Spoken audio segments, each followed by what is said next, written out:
ప్రతి వారికి నీకు జీవము కావాలా మరణము కావాలా అని అడిగినప్పుడు ప్రతి వాళ్ళు జీవము కావాలి అని అడుగుతారు. అవును కదా?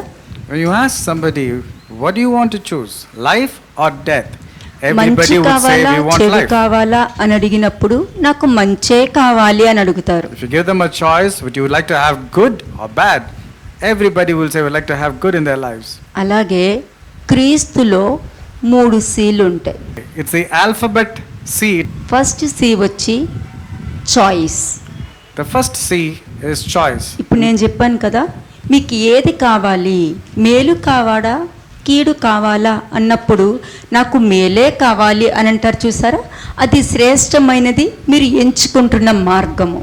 I told you earlier about the choice, whether you want to choose good or bad, and you'll say I would like to choose good. That is a good thing. అంటే శ్రేష్టమైనవి మాత్రమే నువ్వు ఎన్నుకోవాలన్నది నువ్వు ఫిక్స్ చేసుకున్నావు. You have fixed your mind to select that which is good. That's the choice you made. First C అయిపోయింది. That is the first C. రెండో C వచ్చి chance. The second C stands for chance. Chance అంటే అవకాశము. అంటే అవకాశము Opportunity. అనంటే అది అదృష్టము, యోగ్యత, దేవుని చిత్తము అన్నీ అందులో ఉంటుంది. Everything is there. God's will, God's purpose, everything is there in that chance or opportunity. అంటే శ్రేష్టమైనది నువ్వు డిసిషన్ తీసుకొని శ్రేష్టమైనది కావాలి అని నువ్వు ఎన్నుకొని నువ్వు నిర్ణయించుకుంటున్నావు. అంటే నేను ఇదే తీసుకోవాలి, ఇది చాలా మంచిది అని నువ్వు ఛాన్స్ తీసుకుంటున్నావు. You are taking a C, the first C, which is a choice. You have decided to choose that which is good, and then you are taking a chance to go into that direction. మూడో C, third C అదేంటి తెలుసా? మీరు తీసుకునే ఆ శ్రేష్టమైనది, మీరు ఎంచుకున్నది 2, మీరు తీసుకుంటున్న ఛాన్స్, అది దేవుడి చిత్తంతో నువ్వు తీసుకుంటున్నావా లేకపోతే నీ ఇష్టంగా తీసుకుంటున్నావా అన్నది ఆ ఛాన్స్ మీద ఆధారపడి ఉంటుంది. It all depends upon the chance that you take. Is it God's will or is it your own will? మూడోది, దానిని బట్టే నువ్వు చేంజ్ అవ్వాలి. Based on that only, you have to change. అంటే నువ్వు శ్రేష్టమైనది ఎంచుకొని నువ్వు చేంజ్ అన్నది, మార్పు అన్నది నీలో లేదనుకో, ఎప్పటికీ మార్పు రాదు. If you've taken a choice of doing that which is good or selecting that which is good, but if you don't change, then it is of no use. రోమిలకు రాసిన పత్రిక 8వ అధ్యాయము 26వ వచనము. అటువలే ఆత్మయు మన బలహీనతను చూచి సహాయం చేయుచున్నాడు. ఏలయనగా మనం యుక్తముగా ఎలాగో ప్రార్థన చేయవలనో మనకు తెలియదు గాని ఉచ్చరింప సఖ్యము కాని మూలుగలతో ఆ ఆత్మ తానే మన పక్షముగా విజ్ఞాపన చేయుచున్నాడు. కరెక్ట్ గా చెప్పారు. ఆత్మ మనలో ఉన్న బలహీనతలను చూసి మన పక్షమున మనకు సహాయం చేయడానికి విజ్ఞాపన చేస్తున్నారని ఇక్కడ వాక్యం క్రిస్టల్ క్లియర్ గా మాట్లాడుతుంది. This was clearly mentions that the Spirit makes intercessions for us, though he is helping in our weaknesses. Romans 8:28 అన్నది అది జరగాలి అనంటే, అది మీ జీవితంలో ఉంది అనంటే ఫస్ట్ స్టెప్ ఆత్మ మీ పక్షమున ఉండి విజ్ఞాపన చేయాలి.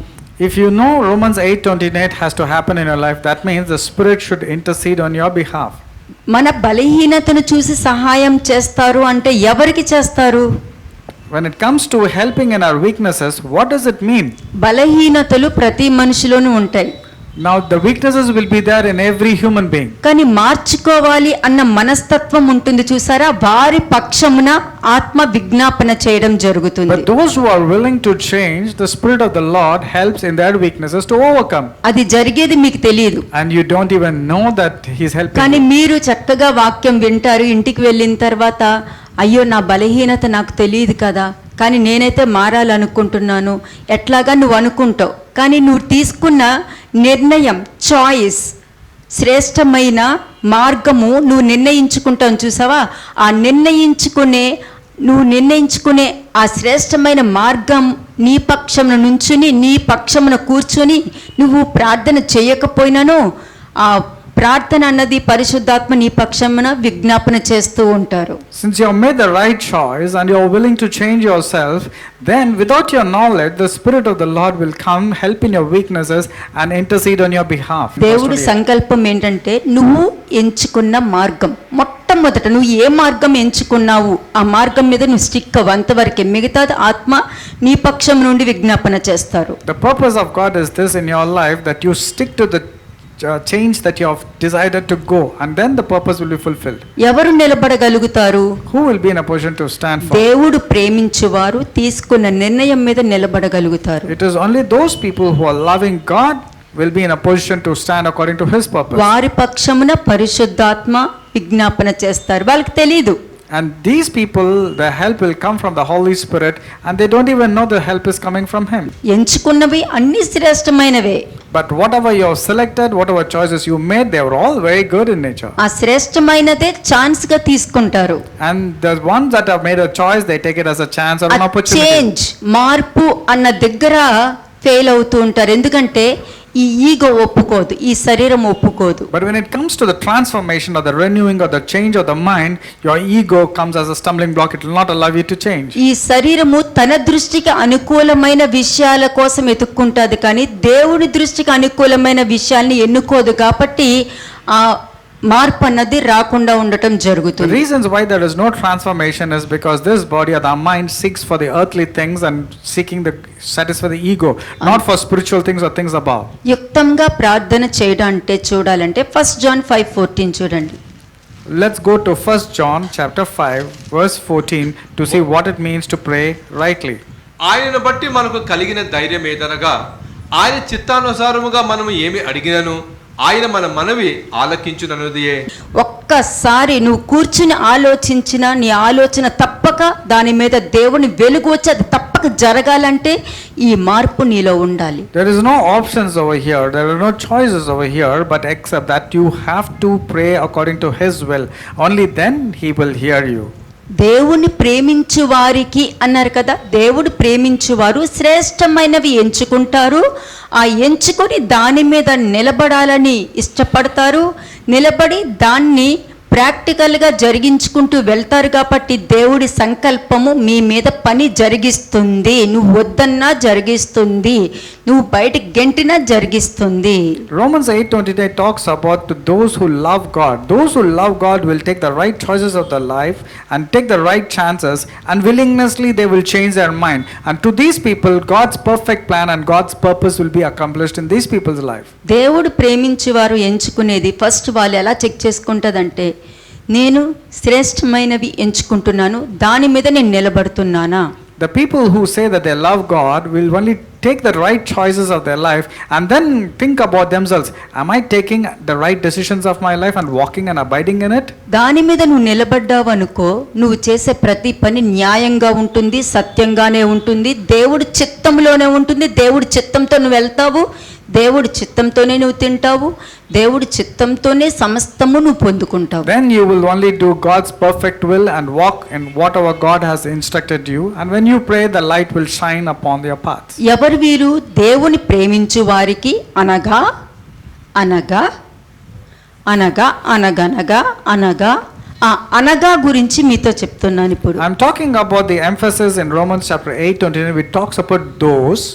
It's specifically mentioned to those who love God and who are called according to His purpose. It's only for these category people. దేవుడి సంకల్పంలో ఉండాలి అని అంటే, దేవుడు సంకల్పించారంటే దేవుడు ఎప్పుడు శ్రేష్టంగానే ఉంటుంది. అందుకనే సమూయేలు అంటాడు, బలులు దహన బలులు నేను కోరట్లేదు, నేను చెప్పిన మాట ఒకరు వింటే అది ఎంతో శ్రేష్టము, దేవుడి ఇష్టపడతారు, అది దేవునికి ఇష్టమై ఉన్నది.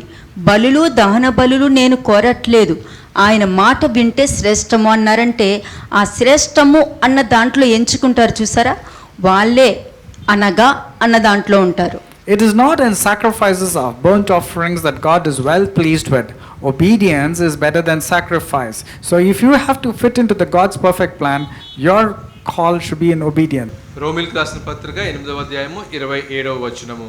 మరియు హృదయములను పరిశోధించువాడు ఆత్మ యొక్క మనసు ఏదో ఎరుగును, ఎలయనగా ఆయన దేవుని చిత్త ప్రకారము పరిశుద్ధుల కొరకు విజ్ఞాపన చేయుచున్నాడు.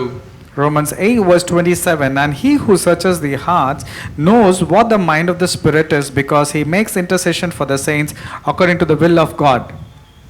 ఛాన్స్, ఇందాక శ్రేష్టమైనది చెప్పాను. రెండోది ఛాన్స్.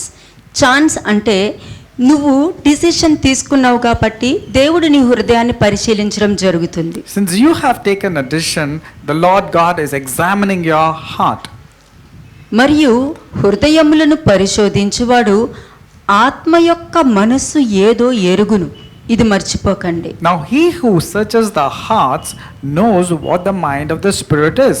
హృదయాల్ని పరిశీలిస్తారు. హృదయం, అందుకునే హృదయానికి ఎక్కువ ఇంపార్టెన్స్ ఇవ్వడం జరుగుతుంది. He searches the heart, therefore you have to give importance to the heart. మనుషులు హ్యూమన్ గా చూసి డిసిషన్స్ తీసుకొని జడ్జ్ చేస్తూ ఉంటారు. Many people look externally and start taking judgments or giving కానీ judgments. దేవుడు చూసేదే హృదయం. నువ్వు ఎవరిని చూసినా, దేవుడు ఎవరిని చూసినా ఆయనకి ఏం కనబడుతుంది? నీ హృదయం కనబడుతుంది, నువ్వు కనిపించవు. But when God is examining, he doesn't examine externally, he examines through your heart, because me God sees హృదయము your heart. సరిగ్గా ఉందనుకోండి, ఆత్మ యొక్క నియమాన్ని, అది పాజిటివ్ అయినా నెగిటివ్ అయినా, మీరు ఆత్మను తగ్గట్టే మీరు నడవగలుగుతారు. Whether it is positive or negative, you will only walk according to the Spirit when you walk. మీకు నచ్చినా నచ్చకపోయినా కూడా ఆత్మకే ఎక్కువ ఇంపార్టెన్స్ ఇస్తారు. అంటే దేవుడికే ఎక్కువ ఇంపార్టెన్స్ ఇస్తారు, మీకు importance ఇచ్చుకోరు. Whether you like it or not, you will give only importance to what God likes, you will not give importance to your likings. ఇది second step. This is the second step. ఈ second step ఏంటంటే ఆయన హృదయాన్ని పరిశీలిస్తారు కాబట్టి మన నిజమైన అవసరత ఏదో కూడా గుర్తించడం కష్టంగా ఉంటుంది. Since you are pursuing your heart, you are pursuing God, it is difficult for you to take decisions on your own. You will not be fulfilling your అంటే decisions. మీరు ఏ డిసిషన్ మంచో చెడో ఏంటో గుర్తించడం ఒక్కొక్కసారి తెలియదు మనుషులకి. Sometimes you will get confused what decisions to take. ఒక్కొక్కసారి దేవుడి చిత్తమే కదా అని వెళ్ళిపోతారు. Sometimes you think it is a will of God and you walk in that way. కొన్ని సిచ్యుయేషన్స్ ఎలా ఉంటుందంటే నిన్న ప్రేయర్ చేస్తే ఈ రోజు దొరికేస్తా, ఇది దేవుడి చిత్తం అనుకుంటుంటారు. అది కాదు. Sometimes you will be praying the previous night and immediately you will get it the next day and you will think this is God's will and you will start moving. It may not His be. purpose. దేవుడు సంకల్పం ఎలా ఉంటుందంటే ఆయనకి ఇష్టంగానే, నీకు ఒక వారమైనా పట్టొచ్చేమో కానీ ఆయన ఇష్టంగానే జరిగిస్తారు. Maybe your prayers are not answered immediately. It might take a week or a month, but only His purpose has to be fulfilled because it's perfect. ఎందుకంటే మనకి ఇవ్వబడిన అవకాశంలో ఏది మంచో చెడో గుర్తించలేరు. అందుకే కీడుని కలిగించే వాటిని కోరుకునే ప్రమాదం ఉంటుంది. Because you might select something which is negative and which is wrong, there is always danger. నేను మాట్లాడుతుంది దేవుణ్ణి ప్రేమించే వారి గురించి I'm మాట్లాడుతున్నాను. only talking to those people who claim that they are loving God and who are doing according to His will. దేవుణ్ణి third step అన్నది వచ్చేసరికి మనము ప్రతిదీ గుర్తించగలగాలి. The third step is you need to comprehend, you need to understand. First step ఏంటి? నువ్వు తీసుకునే శ్రేష్టమైన మార్గము. The first thing is the choice that you are taking in your life which ఆ should be correct. శ్రేష్టమైనది నీ జీవితంలో జరగాలంటే చాయిస్ అన్నది మీకు ఇచ్చారో దాని మీద ఛాన్స్, మీకు ఛాన్స్ ఇచ్చారు చూసారా, ఆ ఛాన్స్ ఉపయోగపడాలి అని అంటే నువ్వు ఒక్కసారి ఆగాలి, వెయిట్ చేయాలి. Since you have taken the right choice of choosing that which is good, God will give you a chance to check whether you are sticking to that choice or not. You have to wait. You cannot take quick నువ్వు decisions. Chance తీసుకోవాలి, ఒక్కసారి wait చేద్దాం. ఇదిగో శ్రేష్టమైనది నేను ఎన్నుకున్నాను కదా, నేను wait చేస్తాను అని ఛాన్స్ తీసుకోవాలి నువ్వు. Since you have made the right choice to walk rightly, God will give you the chance to check whether you are waiting for Him or not. ఆ ఛాన్స్లో ఏముంటుంది? What will be there in that category of chance to నేను God? నిర్ణయించుకున్న దాంట్లో మంచి చెడు ఏంటో నేను గుర్తించాలన్నదే chance.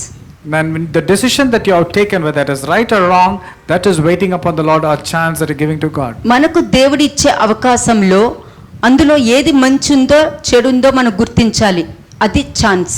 Now you need to recognize that which is correct or not, whether it is good or bad. That is the chance or given by God. కాబట్టి మీరు chance తీసుకున్నారు కాబట్టి మీరు కీడులోకి పడే ప్రమాదం మీకు ఉండదు. Since you have given the chance of God will to be accomplished in your life, you will not give any scope to evil or you will not fall down. అందుకే చాలా మంది ఎంచుకునేది శ్రేష్టమైన మార్గం ఎంచుకుంటారు. ఈ ఛాన్స్ దగ్గరకు వచ్చేసేసరికి వాళ్ళ దృష్టికి, హ్యూమన్ మైండ్కి, వాళ్ళకి ఏది నచ్చిందో, ఏది మంచి అనుకుంటున్నారో, ఏది న్యాయం అనుకుంటున్నారో అది చేసుకుంటూ వెళ్ళిపోయి కీడులో పడే ప్రమాదంలో తెచ్చుకుంటున్నారు వాళ్ళు. Many people take the right choices of their life, but they don't give the chance to God. They take their own chances in life, and that's the reason they fail and fall. ఇలాగ గ్రహిస్తేనే దేవుడి సంకల్పంలో మీకు సమస్తము మేలు సమకూడి జరుగుతూ ఉంటుంది. When you give a chance to God, all things will work out to be good for you in your life. Fourth step, మన ఎడల దేవుని చిత్తము, దేవుని ప్రణాళిక ఏమైందో మీరు తెలుసుకోవాలి. Now, the fourth step is you should know what is God's plan and perfect will in our life. అంటే మీకు నచ్చనప్పుడు దేవుని ప్రణాళిక, దేవుని చిత్తము అది నిజమైన అబద్ధంగా కనబడుతుంది. Now, you will appear as if it is lies when you are walking because you have taken your own decisions. మీకు నచ్చనప్పుడు, When things are not favorable towards you. మీకు నచ్చినప్పుడు, ఎందుకనే చాలా మంది వాళ్ళ మైండ్లో డిసిషన్ తీసుకుని వెళ్తారు. That's the reason people take their own decisions in their lives. Decision తీసుకుని వెళ్తారు కాబట్టి అక్కడ ఏ ఆన్సర్ వస్తుందా అని ఒక భయంలో ఉంటారు. Now, since they have decided and they fix their mind in one particular direction, they're afraid what answer I'm going to get అదే from God. ర్యాండమ్ గా వెళ్ళారనుకో మీకు ఇంత ఆలోచించవలసిన పని లేదు. రైట్ గైడెన్స్ అన్నది మీకు రావడం But when జరుగుతుంది. you go with an open mind, asking only God's answer, then you will not be afraid. You will not be even thinking of. నీకు ఇచ్చిన ఛాన్స్ని, అవకాశాన్ని నువ్వు ఎలా ఉపయోగించుకుంటున్నావు? When you give a chance to God, who is actually making use of that chance? ఇప్పుడు చెప్పిందంతా Romans 8:28 మీ జీవితంలో జరగాలి అని అంటే ఈ 4 స్టెప్స్ చాలా అవసరము. Now, I'm all speaking about only one reference to Romans chapter 8:28. If it has to accomplish in your life, these 4 steps are important. దేవుని ప్రేమించేవారు ఈ 4 స్టెప్స్ మీద, 4 స్టెప్స్ మీద ఆధారపడి జీవిస్తారు. Now, people who give a chance to God will only on Romans 8:28. శ్రేష్టమైనది ఎంచుకుంటారు. They will make the right choices of their life and the best things. అలాగే ఇచ్చిన అవకాశాన్ని ఉపయోగించుకుంటారు. And they will make use of every opportunity or chance given to them. ఇచ్చిన సమయాన్ని ఉపయోగించుకుంటారు. They will make use of the time or redeem the time. దేవుడి చిత్తానికి లోబడతారు. And they will submit themselves to God's will only. కాబట్టి వాళ్ళు ప్రమాదంలోకి వెళ్ళి పడరు. Therefore, they will not fail and they will not fall into sin. దేవుణ్ణి ప్రేమించేవారు ఎదుటివారి మీద నిందలు వేయరు.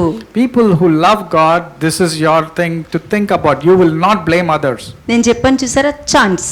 This is the వాళ్ళు chance. ఛాన్స్ ఉపయోగించుకుంటారు, ఆగుతారు. ఇది నిజమా, మనం ఇలా చెప్పొచ్చా అని ఛాన్స్ తీసుకుంటారు. కాబట్టి మంచి చెడుని గుర్తించగలుగుతారు, మేలు కీడుని గుర్తించి మాట్లాడతారు. If you say that you love God, you will not give a chance that you will blame others. You will not even think about blaming others or talk about blaming others. మీరు ఆయన సంకల్పంలో ఉండి ఈ 4 steps ఏదైతే చెప్పానో దాని ప్రకారం మీరు ఉన్నారనుకోండి, కీడు కూడా మేలుగా మార్చడం జరుగుతుంది. If you are following or abiding in these 4 steps and if you are loving God, even evil will turn out to be good in your life. మీ కంటి ముందు జరిగే సిట్యుయేషన్ని కూడా దాన్ని మీకు మేలుగా మార్చేటట్టు దేవుడు చెయ్యాలి అని అంటే మీరు చూసిన దాన్ని వెంటనే మీరు reading చేసేకండి. Don't immediately comprehend and think in your own ways. Don't be quick in judgmenting whatever you see. Wait upon it if God wants to change the bad to evil. Don't be rash in your decisions or actions. అయ్యో నేను బానే ఉన్నాను కదా, అయ్యో నన్ను ఎందుకు వీళ్ళు అన్నారు, ఎందుకు అట్లా అంటున్నారు, అయ్యో నేనేం చేశాను, నేను అలా కాదు కదా, ఎందుకు మీ హృదయం మీతో మాట్లాడే అవకాశం ఎందుకు ఇస్తున్నారు, దాన్ని నోరు మూయించకుండా. Why are you allowing your heart to meditate negative things? Instead, you should make your heart to be silent, thinking and assuming wrong things. ఇది మోసం చేస్తుంది హృదయం. Remember, the heart is exceedingly deceitful. నువ్వు It can cheat దేవుడు you. చిత్తానికి లోబడి ఆ 4 steps నువ్వు ఉన్నావు అనుకో, అది నేను మోసం చెయ్యదు, దానికి అంత ధైర్యం కూడా ఉండదు. But since you have taken the choice and if you are there in these 4 steps, it cannot cheat you. It దాన్ని has- ఎప్పుడు నువ్వు చూడలేదు, because you have not seen. దాన్ని ఎప్పుడు నువ్వు చూడలేదు, దాని గురించి నీకు తెలియదు. You do not know about your heart and the thinking process. You have not అందుకనే seen. నీకు తెలియనివన్నీ అది నేర్పించుకుంటూ వెళ్ళిపోతుంది. Since you do not know, it is teaching you something which you do not know. హృదయానికి నువ్వు ఎవరో తెలియాలని అంటే నువ్వు వాక్యాన్ని బట్టి నువ్వు వెళ్తున్నప్పుడే నువ్వేంటో దానికి తెలుస్తుంది. The heart will know who you are only when you keep the word of God in your heart and meditate and walk according to it. లేదనుకో నిన్ను ఎలా నిలబెట్టాలో అది నిర్ణయించుకుంటది. Otherwise, it will dominate over you and lead you into the wrong way. కానీ దేవుడు ఆయన సంకల్పం చొప్పున మీ హృదయాన్ని ఆయన పరిశీలించి ఆయన టేకప్ చేసుకుంటున్నారు. But since God searches the heart, He takes up your case by feeding you with the word of God and అంటే teaching you ఆయన right things. మీ పక్షంన విజ్ఞాపన చేస్తూ మీ పక్కన ఉంటూ మీకు యుక్తంగా ప్రార్థన చేయడం అంటే ఆయన ప్రార్థన చేస్తూ ఉంటారు కానీ మీకు జరిగేది జరగబోయేది మీకు రివీల్ చేస్తూ ఉంటారు. He will be helping in your weaknesses. He will be interceding on your behalf. He will know what to pray for you also. అలా చేయడం వలన అనేక కీడు నుండి అనేక ప్రమాదాల నుండి మిమ్మల్ని దేవుడు కాపాడుకుంటూ తీసుకొస్తారు. God will make your way of escape from all the calamities and the destruction that is in wait for you. ఇది దేవుని ప్రేమించు వారికి ఉన్న గొప్ప అదృష్టము భాగ్యము దేవుని చిత్తము. It is only privilege. It is a great privilege only for those people who love God and who walk in His will. And ప్రార్థన you will start చేస్తావు your own తప్పులు prayers. చేస్తావు ప్రార్థన చేస్తావు తప్పులు You చేస్తావు will pray and then you will do mistakes. You ఇలా will pray and ప్రార్థన your own చేస్తావు sinful nature. తప్పులు చేస్తావు పశ్చాత్తాపం పడతావు ప్రార్థన చేస్తావు తప్పులు చేస్తావు పశ్చాత్తాపం పడుతున్నావు. అంటే నీలో ఉన్న ఆత్మని పరిశుద్ధాత్మకి పరిచయం చెయ్యాలి. You have to introduce your spirit to the Holy Spirit. Our Holy Spirit should get introduced to your నీలో spirit. ఉన్న నీ సోల్కి దేవుని వాక్యాన్ని నువ్వు ఇంట్రడ్యూస్ చెయ్యాలి నువ్వు పరిచయం చెయ్యాలి. You have to introduce your soul to the Holy Spirit or to the Word of God. అప్పుడు పరిశుద్ధాత్మ నీ ఆత్మతో కలుసుకొని ఆయన టేకప్ చేసుకుంటారు. Then the Holy Spirit will touch your spirit and then use you. కానీ నీ ఆత్మ నీ గురించే నేను నాది నా వలన నా కోసం నేనంతే నాకే ఇలాగా అని నీ శరీరం మాట్లాడుకుందనుకో పరిశుద్ధాత్మ ఉండలేరు. But on the other hand, if you see thinking about yourself, it's me and my problems, it's all about you. When you think and focus about you, the Holy Spirit cannot take over your life. ఎందుకు ఉండలేరు? Why is that He cannot help you? నువ్వు ఊరుకో నీకు తెలియదు అని పరిశుద్ధాత్మతో నీ ఆత్మ మాట్లాడుతూ ఉంటది. Because the spirit of yours will speak to the Holy Spirit and say, you keep quiet, you do not ఇశ్రాయేలు know what I'm జనాంగం going through. చెప్తారు చూసావా అలా కాదు నువ్వు మాకు రాజే కావాలి అలా కాదు నువ్వు ఎన్నైనా చెప్పు నా రాజు నన్ను బంధించని నా పిల్లల్ని బందీలుగా తీసుకెళ్ళని నా దగ్గర నుంచి నా ఆస్తులు లాక్కొని అలా ఉంచు అది పక్కన పెట్టు నాకు మాత్రము రాజు కావాలి అని చెప్పేది నీ సోల్ బాడీ నీ ఆత్మ నీలో ఉన్న ఆత్మ నీ శరీరము వీళ్ళిద్దరూ కలిసారంటే పెద్ద బద్ధ శత్రువులు వాళ్ళిద్దరు. Mind, spirit and body of yours will start convincing, like the Israelites were telling to Samuel, we indeed want a king. Even if the king is causing us trouble, we indeed want a king who to rule over us. Your body, your mind and your spirit will be the stumbling blocks to your spiritual journey. దానికి అవకాశం ఇవ్వకండి. And don't give a chance to those things to operate in your life. His purpose నీ శరీరం మీద దేవుని purpose ఉంది నీ ఆత్మ మీద దేవుని పర్పస్ ఉంది ఆయన తీసుకొని Let God's perfect purpose accomplish in your spirit, in your soul and your body. అప్పుడు నువ్వు ఆత్మతోనూ ఆరాధించగలవు శరీరంతో ఆరాధించగలవు ఆత్మతోనూ పాడగలవు శరీరంతోనూ పాడగలవు. Then you can worship God in spirit and in flesh. You can sing in spirit and you can pray in spirit and you can also pray in the other way. ఎలా ఉంటుందంటే ఒక కీడు నీ దగ్గరికి రాబోతుంది అని నీకు తెలియదు కానీ కీడుకు తెలుసు దేవుడికి తెలుసు. When a calamity is about to strike you, you do not know, but the calamity knows that it's going to come and strike you, and God also knows it's coming. నువ్వు తీసుకున్న శ్రేష్టమైన మార్గము నీ కొరకు నీ పక్షమున విజ్ఞాపన చేయు పరిశుద్ధాత్మ ఆ కీడు దిగిని ఎదుర్కొంటుంది నీకు నీ దగ్గరికి రానివ్వకుండా. But the right choices are the best choices that you are taking, and you're willing to change yourself. The Lord will ensure that calamity will not come near you. నిన్న మీకు చెప్పాను గుర్తుందా యోనా వచ్చి ప్రకటన చేసిన వెంటనే ఫస్ట్ వాళ్ళు నమ్మరు. When Jonah came and delivered the message to the Ninevites, the Nineveh people believed first. దేవుడు తెలియదు వాళ్ళకి. And these people are the people who didn't know who God అమ్మో was. ఏదో ప్రమాదం వస్తుందంట ఈ ప్రమాదము బదులు దేవుని తట్టు తిరిగి ఆయన దగ్గర క్షమాపణ కోరుకుంటే ఆ ఉగ్రత నుండి మనల్ని మనం కాపాడుకోవచ్చు అని నమ్మి తిరిగారు. అంటే నువ్వు ఎంచుకునే మార్గం వైపు నువ్వు తిరగాలి. They believed in the words of the prophet and took a very firm decision that they have to fast and turn towards God, and they believed that perhaps God will relent from doing harm to them.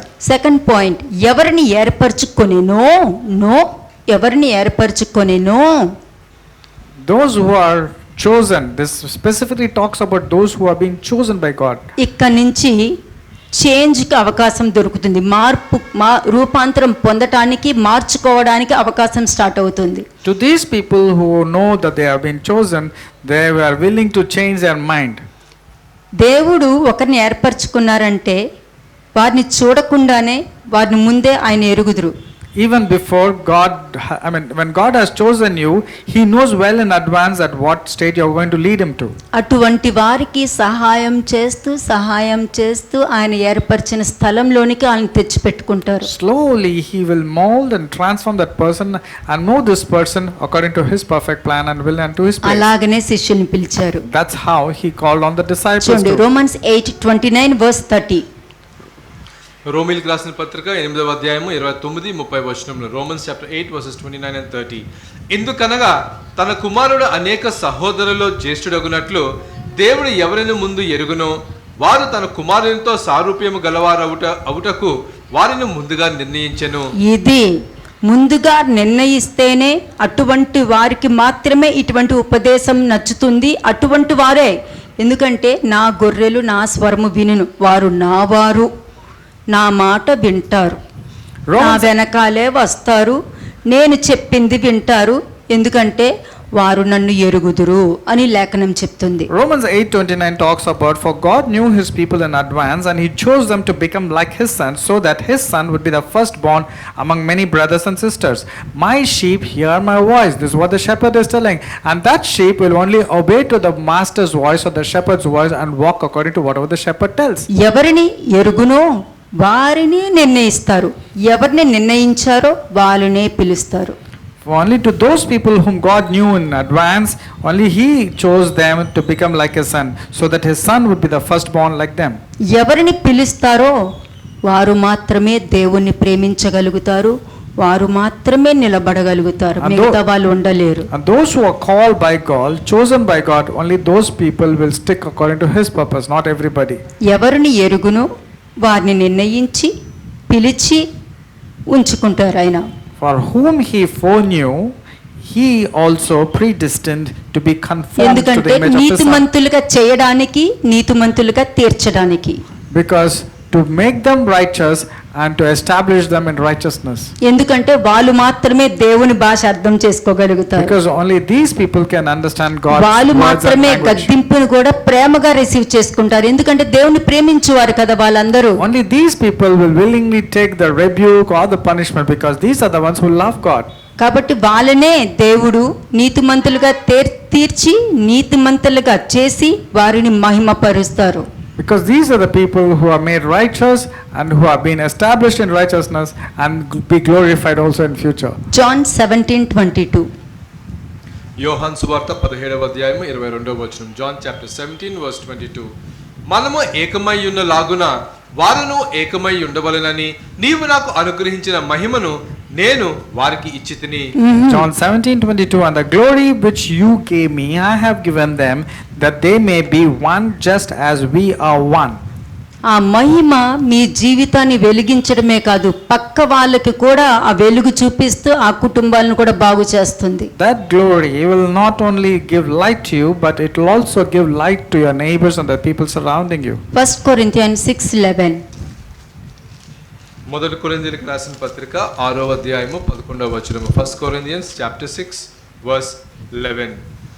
మీలో కొందరు అట్టివారై ఉంటిరు గాని ప్రభువైన యేసుక్రీస్తు నామమును మన దేవుని ఆత్మయందును మీరు కడగబడి పరిశుద్ధపరచబడిన వారై నీతిమంతులుగా తీర్చబడితిరి. ఎవరు పలుకుతున్నారు? ఇది సాక్ష్యము. అపోస్తలుల పౌలు అక్కడున్న జనాంగానికి సాక్ష్యం పలుకుతున్నారు. ఈ రోజు అదే సాక్ష్యం మీ మీద నేను పలుకుతున్నాను. Apostle Paul is speaking as a witness to the people of Corinthians. Even I am speaking as a witness about you people in verse 11. అందుకనే ఇటువంటి వారు ఆ 4 స్టెప్స్, ఏదైతే 4 స్టెప్స్ చెప్పానో దాని మీద ఆధారపడతారు.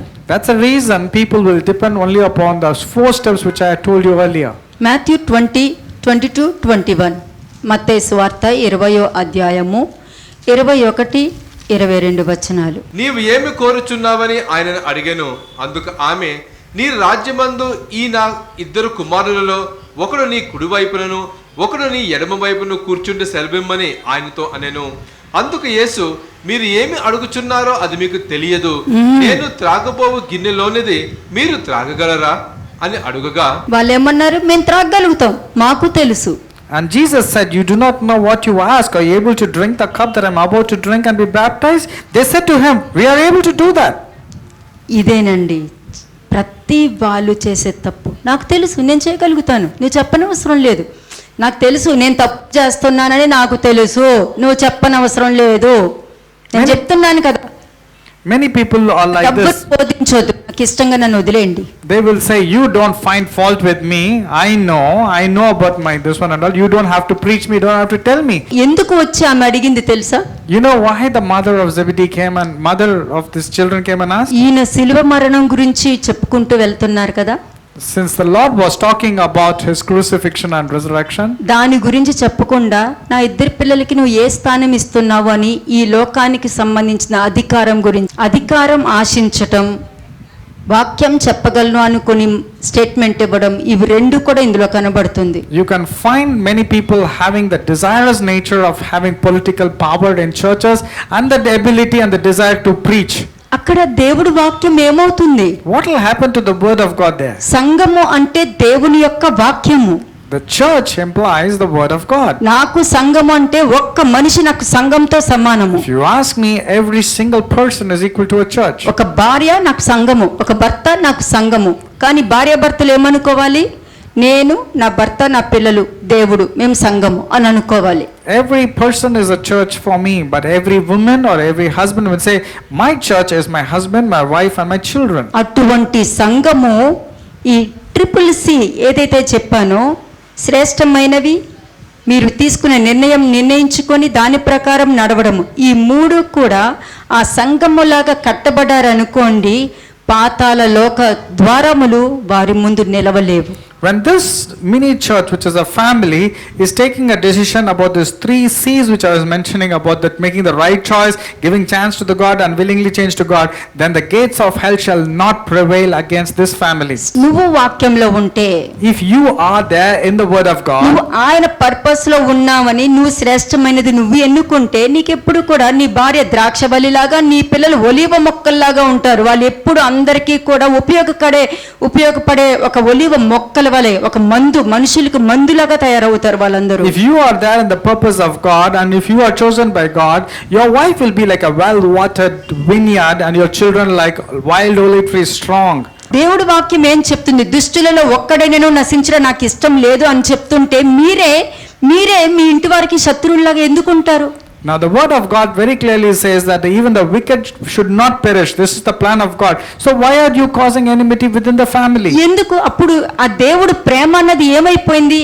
So what has happened to the love of God? దేవుడు నీకు ఇచ్చిన శ్రేష్టమైన దాని మీద నువ్వు దృష్టి పెట్టావనుకో, సమస్తము నీకు మంచి జరుగుతుంది. If you focus on the perfect will of God and that which God chooses, all things will turn out to be good to you. వీళ్ళొచ్చి ఏమడిగారు? నీ రాజ్యమందు నా 2 కుమారులు, ఒకడు నీ కుడి వైపున, ఒకడు నీ ఎడమ వైపున కూర్చుండి సెలవిమ్మని ఆయనతో అనేను. ఇలా ఉంటది. లేకపోతే నువ్వు నేను చెప్పిందే వినాలి, ఫస్ట్ నాకే చెయ్యాలి, నాకే ఇవ్వాలి, నా దగ్గరికే రావాలి, నేను చెప్పిందే వినాలి, నన్నే తీసుకెళ్ళాలి, నాతోనే ఉండాలి. ఇది రాంగ్ అండి. ఇది దేవుడి దృష్టిలో కరెక్ట్ కాదు. The wife of Zebedee, or the mother of James and John, was coming and telling, make him sit on the left, make my other son sit on the right. That's how even people now also, you have to sit next to me and talk only to me, you should not speak to others, you are not giving importance to me. These type of speeches ought not to be so. ఈ మనస్తత్వంలో ఎవరైనా ఉన్నారా? Is there anybody thinking like this and talking like this? ఈ మనస్తత్వంలో ఉన్నారనుకో, దేవుడు అంటారు, ఒక్క గడి అయినను నాతో పాటు మీరు ఉండలేరా, ఒక్క గడి అయినను మేలుకుని ఉండలేరా అని అడుగుతారు. To these mindset related people, God is asking, could you not watch unto me for 1 hour? Could not you be with me? అంటే నువ్వు తీసుకునే ఆ శ్రేష్టమైనది ఒక్క నిమిషంలో దాని మీద ఎందుకు దృష్టి పెట్టట్లేదు? ఒక్క నిమిషం ఎందుకు మేలుకుని నా కొరకు నా పక్షమున ఎందుకు నువ్వు ఉండలేకపోతున్నావు అని The అడుగుతుంటాడు. Lord is asking, why is that you are not able to be with me? Just one moment when you have made the right choices, when I give you the best thing, why are you not focusing on things pertaining to me? మీరు మీ own decision తీసుకుంటూ నీ సొంత ఆలోచనతో ఉన్నావంటే నేను తాగగలను, నేను ఉండగలను అని చెప్పి నీ నోటి మాటతో నువ్వు పట్టబడుతున్నావు, నీ నోటి మాటతో నువ్వు చిక్కుబడుతున్నావు అన్నది జ్ఞాపకం చేసుకో. When you say that even I can live without you, even I can survive without you, and if you say you are like these people telling that I can drink the cup, then it will all depends on what you are saying. Matthew 26 verse 40-41 చూడండి. మత్తయి సువార్త 26వ అధ్యాయము 40-41 వచనములు. 40 వచనము. ఆయన మరలా శిష్యుల యొద్దకు వచ్చి వారు నిద్రించుట చూచి ఒక గడి అయినను నాతో కూడా మేల్కొని ఉండలేరా? మీరు శోధనలో ప్రవేశించుకుంటున్నట్లు మెలకుగా ఉండి ప్రార్థన చేయుడి. ఆత్మ సిద్ధమే గాని శరీరము బలహీనమని పేతురుతో చెప్పి. ఇటువంటి స్టేట్మెంట్స్ ఇచ్చేటప్పుడు ఆలోచించండి. When you are making a statement like that, think before you can సవాల్ speak. ఇసురొద్దు. Don't throw challenges. ఒకవేళ నువ్వు ఫెయిల్ అవుతే What will happen if you fail? వాళ్ళ ముందే నువ్వు తిరగాలి. You have to walk and live in front of them. కాబట్టి ఒక్క గడియ అయినను నాతో మేలుకుని ఉండలేవా అని అడుగుతారు. The Lord is asking in verse 40, could you not watch with me? The verse with me is statements emphasized. ఇచ్చేటప్పుడు ఆయనతో నువ్వు కలిసి ఉండు. When you are making a statement, ensure that you are there with Him. ఆయనతో కలిసి ఉంటే next నువ్వు వెళ్ళే మార్గం చూపిస్తారు. నీ ఓన్ అండర్స్టాండింగ్తో నువ్వు వెళ్ళావంటే నీ ద్వారం మూసివేయబడుతుంది. When you are with Him, God will open the door for you. But when you go with your own decisions, all the doors will be shut. అలాగే 37 verse చూడండి. Read verse 37 also. You will know who these two sons are. 37వ వచనము. పేతురును జెబెదయి ఇద్దరు కుమారులను వెంటబెట్టుకొని పోయి దుఃఖపడుటకును చింతాక్రాంతుడు అగుటకును మొదలుపెట్టెను. వాళ్ళే ఏమని statement ఇచ్చారు? ఇప్పుడు మాథ్యూ 20:20కి వెళ్ళండి. ఇప్పుడు go- మీరు చూసిన ఆ మనుషులే ఏమని స్టేట్మెంట్ ఇచ్చారో చూద్దాం. To the people mentioned in verse 37, the two sons of Zebedee, let's see what statement they made earlier in Matthew 20 verse 22. అందుకు యేసు, మీరు ఏమి అడుగుచున్నారో అది మీకు తెలియదు. నేను త్రాగబోవు గిన్నెలోనిది మీరు త్రాగగలరా అని అడుగగా వారు త్రాగగలమనిరి. మీరు ఏ విషయంలో స్టేట్మెంట్ ఇస్తున్నారు అన్నది జాగ్రత్త కలిగి ఉండండి. Be very careful in what statement you are making. Here in verse 22, these people said, we are able. But when you find in Matthew 26 verse 37, these are the ones who are found sleeping. యాకోబు నీ పాత్రలోది నేను తాగగలను అని చెప్పి హతసాక్షిగా చనిపోయాడు. James said that I can be able to drink your cup, and he died as a martyr. క్రీస్తు గిన్నెలోనిది త్రాగడం అంటే క్రీస్తు మనసు కలిగి ఆయనను వెంబడించడమే. When you're able to drink the cup of Jesus Christ means following Jesus according to the way he lived and he కానీ preached. వీళ్ళు statement ఏమంటారంటే కోపంతో మాట్లాడానండి, కోపంతో తట్టుకోలేక మాట్లాడానండి. అది మాటలు ఓకే, కానీ ఆ మాట ఎక్కడికి తీసుకొచ్చి పడేస్తుందో చూసుకోండి. Many people will say, I spoke out of anger. I didn't intend to speak, but I spoke out of anger. But you do not know where that speech will go, what consequences will cause. వాళ్ళు మాట్లాడి వెళ్ళిన తర్వాత ఈయన చాలా బాధపడతారు. After they spoke and went, he felt very bad about ఎంత that. బోధించిన శిష్యులు మరలా ఈ లోకానికి సంబంధించిన వాటి మీదనే మనసు పెట్టడం, వాళ్ళ బలహీనతల్లో పడిపోవడం ఈయన చూసి బాధపడుతూ ఉంటారు. And the Lord was grieved and sorrowful because they were falling and failing in their weaknesses. అది చాలా బాధాకరమైన విషయం. And it is very grieving too. అంటే దేవుని సంకల్పంలో వారు లేరు. వాళ్ళ సంకల్పాన్ని వాళ్ళు ఎతుక్కుంటున్నారు. అమ్మో తర్వాత నా పని ఏంటి, నాది నేను ఎతుక్కోవాలి కదా అని ఎతుక్కుంటున్నారు. They are not there in God's purpose and plan, but they are fulfilling their own purposes and their own going in their own plans. నేను మరలా చెప్తున్నాను స్టేట్మెంట్స్ ఇచ్చే ముందు ఆలోచించండి. I am repeatedly telling, be very careful not to give any statements, but if you are giving, be very careful in what you are giving. కోపం అన్నది నేను నిన్ననే చెప్పా. కోపం అంటే కయీను కోపమా, యోనా కోపమా? యోనాకి కోపం వచ్చినా దేవుడు మరలా తెచ్చుకొని పెట్టుకున్నారు, కానీ కయీనుకి కోపం వస్తే తెచ్చుకున్నారా? Now Jonah got angry and God indeed brought, but when Cain got angry, was he able to come back? కయీను కోపంలో నన్ను తరిమేశారు, దేవుడి సన్నిధిలో నుండి నన్ను పంపించేశారు, నన్ను ఇలా చేశారు అని స్టేట్మెంట్ ఇచ్చాడే కానీ యోనా అటువంటి స్టేట్మెంట్ ఇవ్వలేదు. వెంటనే ఆయన తట్టు తిరిగి ప్రార్థన చేశారు కాబట్టి చేపకి ఆజ్ఞ ఇచ్చారు అతన్ని తినొద్దు అని.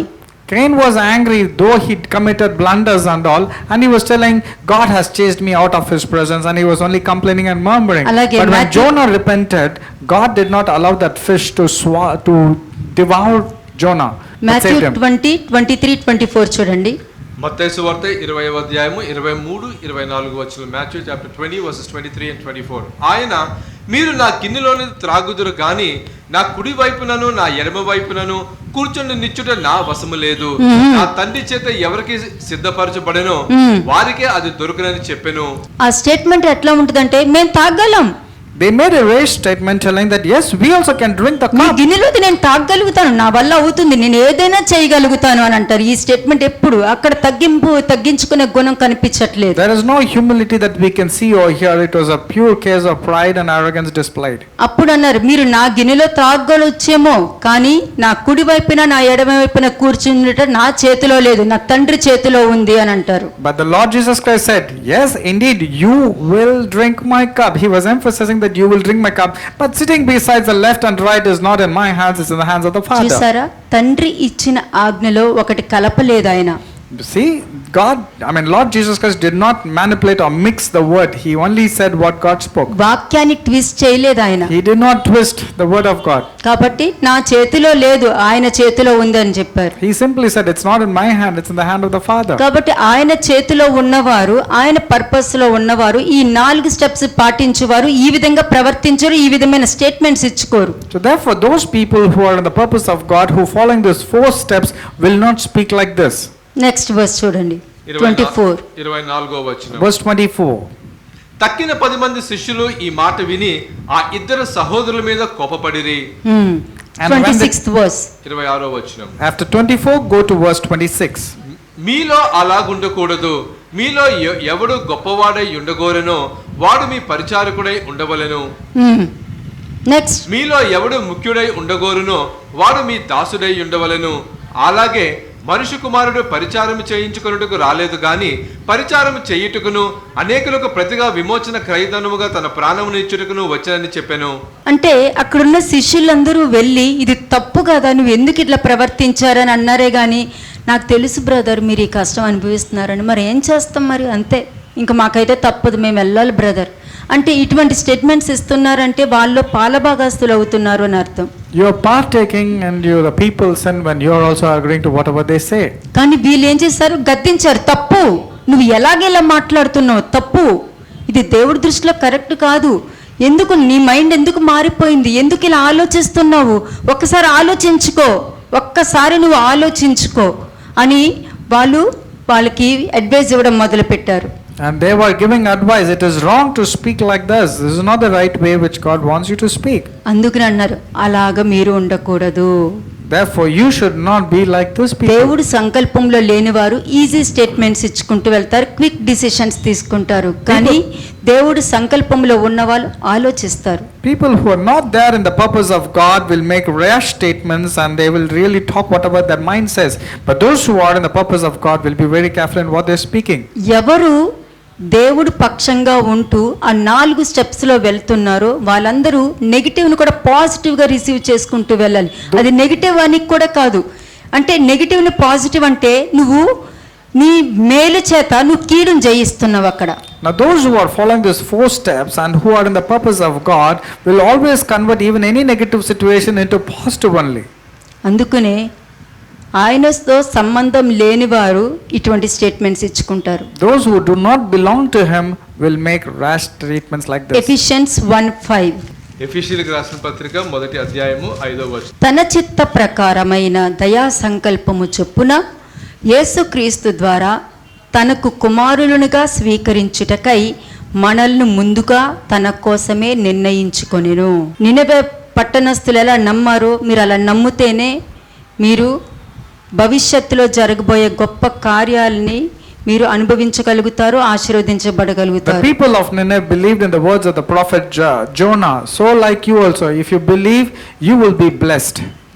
ఈ లోకము పైనే చూస్తుంది, కానీ దేవుడు హృదయాన్ని చూస్తారు.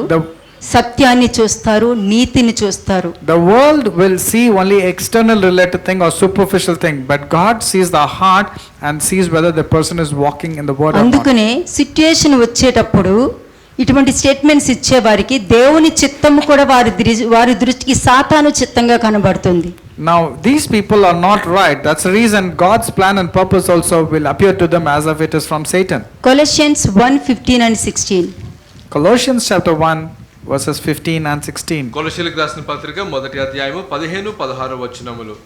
ఆయన అదృశ్య దేవుని స్వరూపి అయిన సర్వ సృష్టికి ఆది సంభూతుడై ఉన్నాడు. ఆపేండి. ఏంటి? అదృశ్య దేవుడైన, అదృశ్య దేవుడైన. Verse 15, he is the image of the invisible God, the firstborn over all creation. వాక్యము, మీరు వినే వాక్యము అదృశ్య దేవుని స్వరూపము, ఆ లక్షణముతో కూడుకున్న వాక్యము.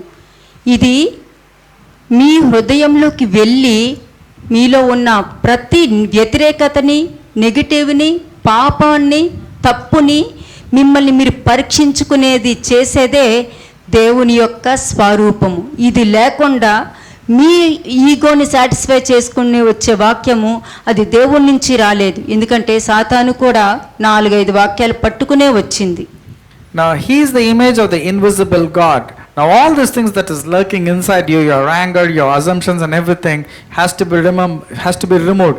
Satan also knows the word of God.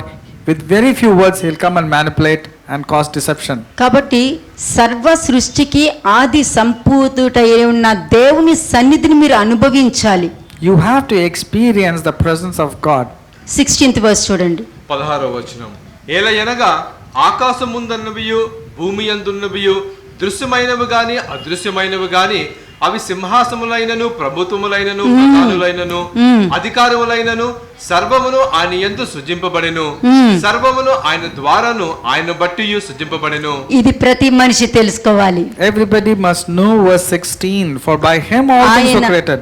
ఆయన అదృశ్యుడు. ఎక్కడి నుంచైనా నిన్ను చూడగలుగుతారు, నీ హృదయంలో నుంచి చూడగలుగుతారు, నువ్వు హృదయంలో మాట్లాడుకుంటే ఆయనకి చెవుల్లో వినిపిస్తాయి. ఇవన్నీ ఈ సృష్టిని మర్చిపోయి తనని తానే దృష్టిలో పెట్టుకొని తన సొంతంగా స్టేట్మెంట్లు ఇచ్చుకుంటూ వెళ్తారు. ఆ స్టేట్మెంట్స్ ఇచ్చే ముందు ఈయన సమస్తము చూడగలడు. ప్రకృతిలో ఆయన ఉంటారు, గాలిలో ఆయన ఉంటారు, ధూళిలో ఆయన ఉంటారు, ఆకాశం మీద ఉంటారు, భూమి మీద ఉంటారు, ఎక్కడైనా ఆయన ఉంటారన్నది మనిషి గుర్తు పెట్టుకుంటే తనను తాను భద్రం చేసుకోగలుగుతారు. People fail to understand and remember that God is invisible. He checks your heart, what you're saying, what you're thinking. When nobody is there also he can examine. But if people can remember that God is invisible and he knows everything, then people will be good. వాళ్ళకి ఏమన్నారు? మిమ్మును మాత్రమే నేను ఎరిగి ఉన్నాను. God has said, I have selected only these people. ఎవరు వాళ్ళు? Who are these people who have been selected? మిమ్మును మాత్రమే నేను ఎరిగి ఉన్నాను. ఎవరు? ప్లూరల్. మిమ్ము ప్లూరల్, ఇద్దరు వచ్చారు అక్కడ. Who are these people which God is talking about? విధేయులు ఆయనకు తెలుసు, అవిధేయులు ఆయనకు తెలుసు. That means God knows those obedient people and the people who are disobedient also. అవిధేయుల గురించి ముందు చూద్దాము. Let us see what about the disobedient people. Amos 3:2. Amos chapter 3 verse 2. ఆమోసు 3వ అధ్యాయము 2వ వచనము. అదేమనగా భూమి మీద సకల వంశముల్లోనూ మిమ్మును మాత్రమే నేను ఎరిగి ఉన్నాను గనుక మీరు చేసిన దోష క్రియల అన్నిటిని బట్టి మిమ్మల్ని శిక్షింతును. ఎవరంటున్నారు ఈ మాట? Who is telling these words in Amos chapter 3 verse 2? అవిధేయులు మాత్రమే శిక్షిస్తాను అని అంటున్నారు. He's telling God will punish only the disobedient నేను మళ్ళీ people. చెప్తున్నా, దేవునికి కోపము, ఆయనకి కోపం వస్తుందా లేక మనం ఆయనకి కోపం తెస్తున్నామా? ఇక్కడ మనము ఆలోచించుకోవాలి. ఇది ఆలోచించుకోకుండా ఉన్నారనుకో, ఇదిగో నేను కూడా తాగగలను అని స్టేట్మెంట్లు ఇచ్చుకుంటాం. Is God having the characteristics of anger, or are we provoking him to anger? Is it because of the statements that we are making that we also can drink the cup like Jesus drank? ఒకరిని దేవుడు ఎన్నుకున్నారంటే నువ్వు ఆయన మాటను వినే దానిని బట్టి ఆయన చిత్తం జరిగించే దాని మీద ఆధారపడి ఉంటుంది. If you are thinking that you are chosen by God, but it all depends upon the decisions that you are taking, the choice that you are taking, and the willingness to change. నాలో ఇది ఉంది అందుకే దేవుడు ఎన్నుకున్నారు అన్న statement ఎవ్వరూ ఇచ్చుకోవద్దు. Never make a statement telling that God selected me because I have this characteristics or this particular plus points. నీ నీతిని బట్టి నువ్వు రాలావు. You are not selected because of your righteousness. ఆయన నీలో ఉన్న దాన్ని ఆయన చూశారు. ఎందుకంటే ఒక మనిషిలో ఇప్పుడు మంచోడుగా ఉండొచ్చు, రేపు చెడ్డోడైపోవచ్చు. కానీ దేవుడు భవిష్యత్తును కూడా దృష్టిలో పెట్టుకుని ఆ మనిషిని ఏర్పరచుకుంటారు. Man's selection and man's perception is totally different. Today a man will think this person is good, tomorrow he will appear as a very bad person. But God is not like that. He kept things in future and have selected the person well before. చూడండి, Deuteronomy 9:4, ద్వితీయోపదేశ కాండము 9వ అధ్యాయము 4వ వచనము. ద్వితీయోపదేశ కాండము 9వ అధ్యాయము 4వ వచనం. నీ దేవుడైన యెహోవా నీ ఎదుటి నుండి వారిని తోలివేసిన తరువాత నేను ఈ దేశమును స్వాధీనపరచుకున్నట్లుగా యెహోవా నా నీతిని బట్టి నన్ను ప్రవేశపెట్టనని అనుకొనవద్దు.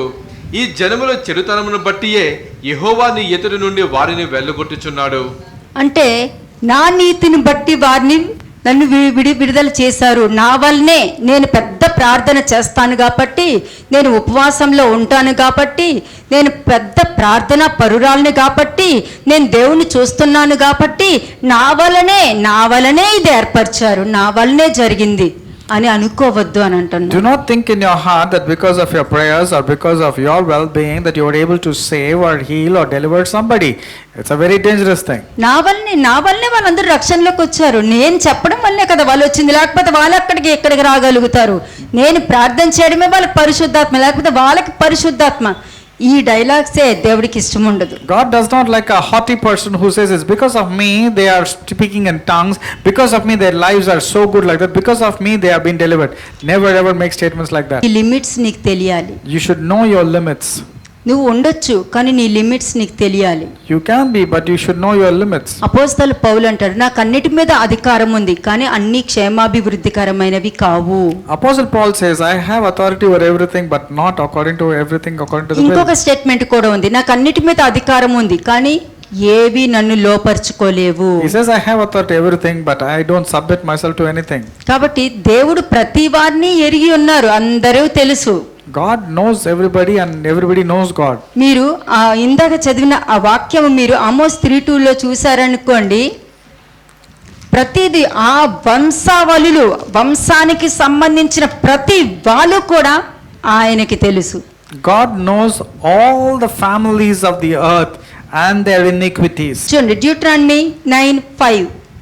ద్వితీయోపదేశ కాండము 9వ అధ్యాయము 5వ వచనం. నీవు వారి దేశమునకు వచ్చి దాన్ని స్వాధీనపరచుకొనుటకు నీ నీతి అయినను నీ హృదయ యథార్థత అయినను హేతువు కాదు. ఈ జనముల చెడుతనమును బట్టియే యెహోవా నీ పితరులైన అబ్రహాము, ఇస్సాకు, యాకోబులతో ప్రమాణం చేసిన మాటను స్థాపించుటకై నీ దేవుడైన యెహోవా వారిని నీ ఎదుటి నుండి వెళ్ళగొట్టుచున్నాడు.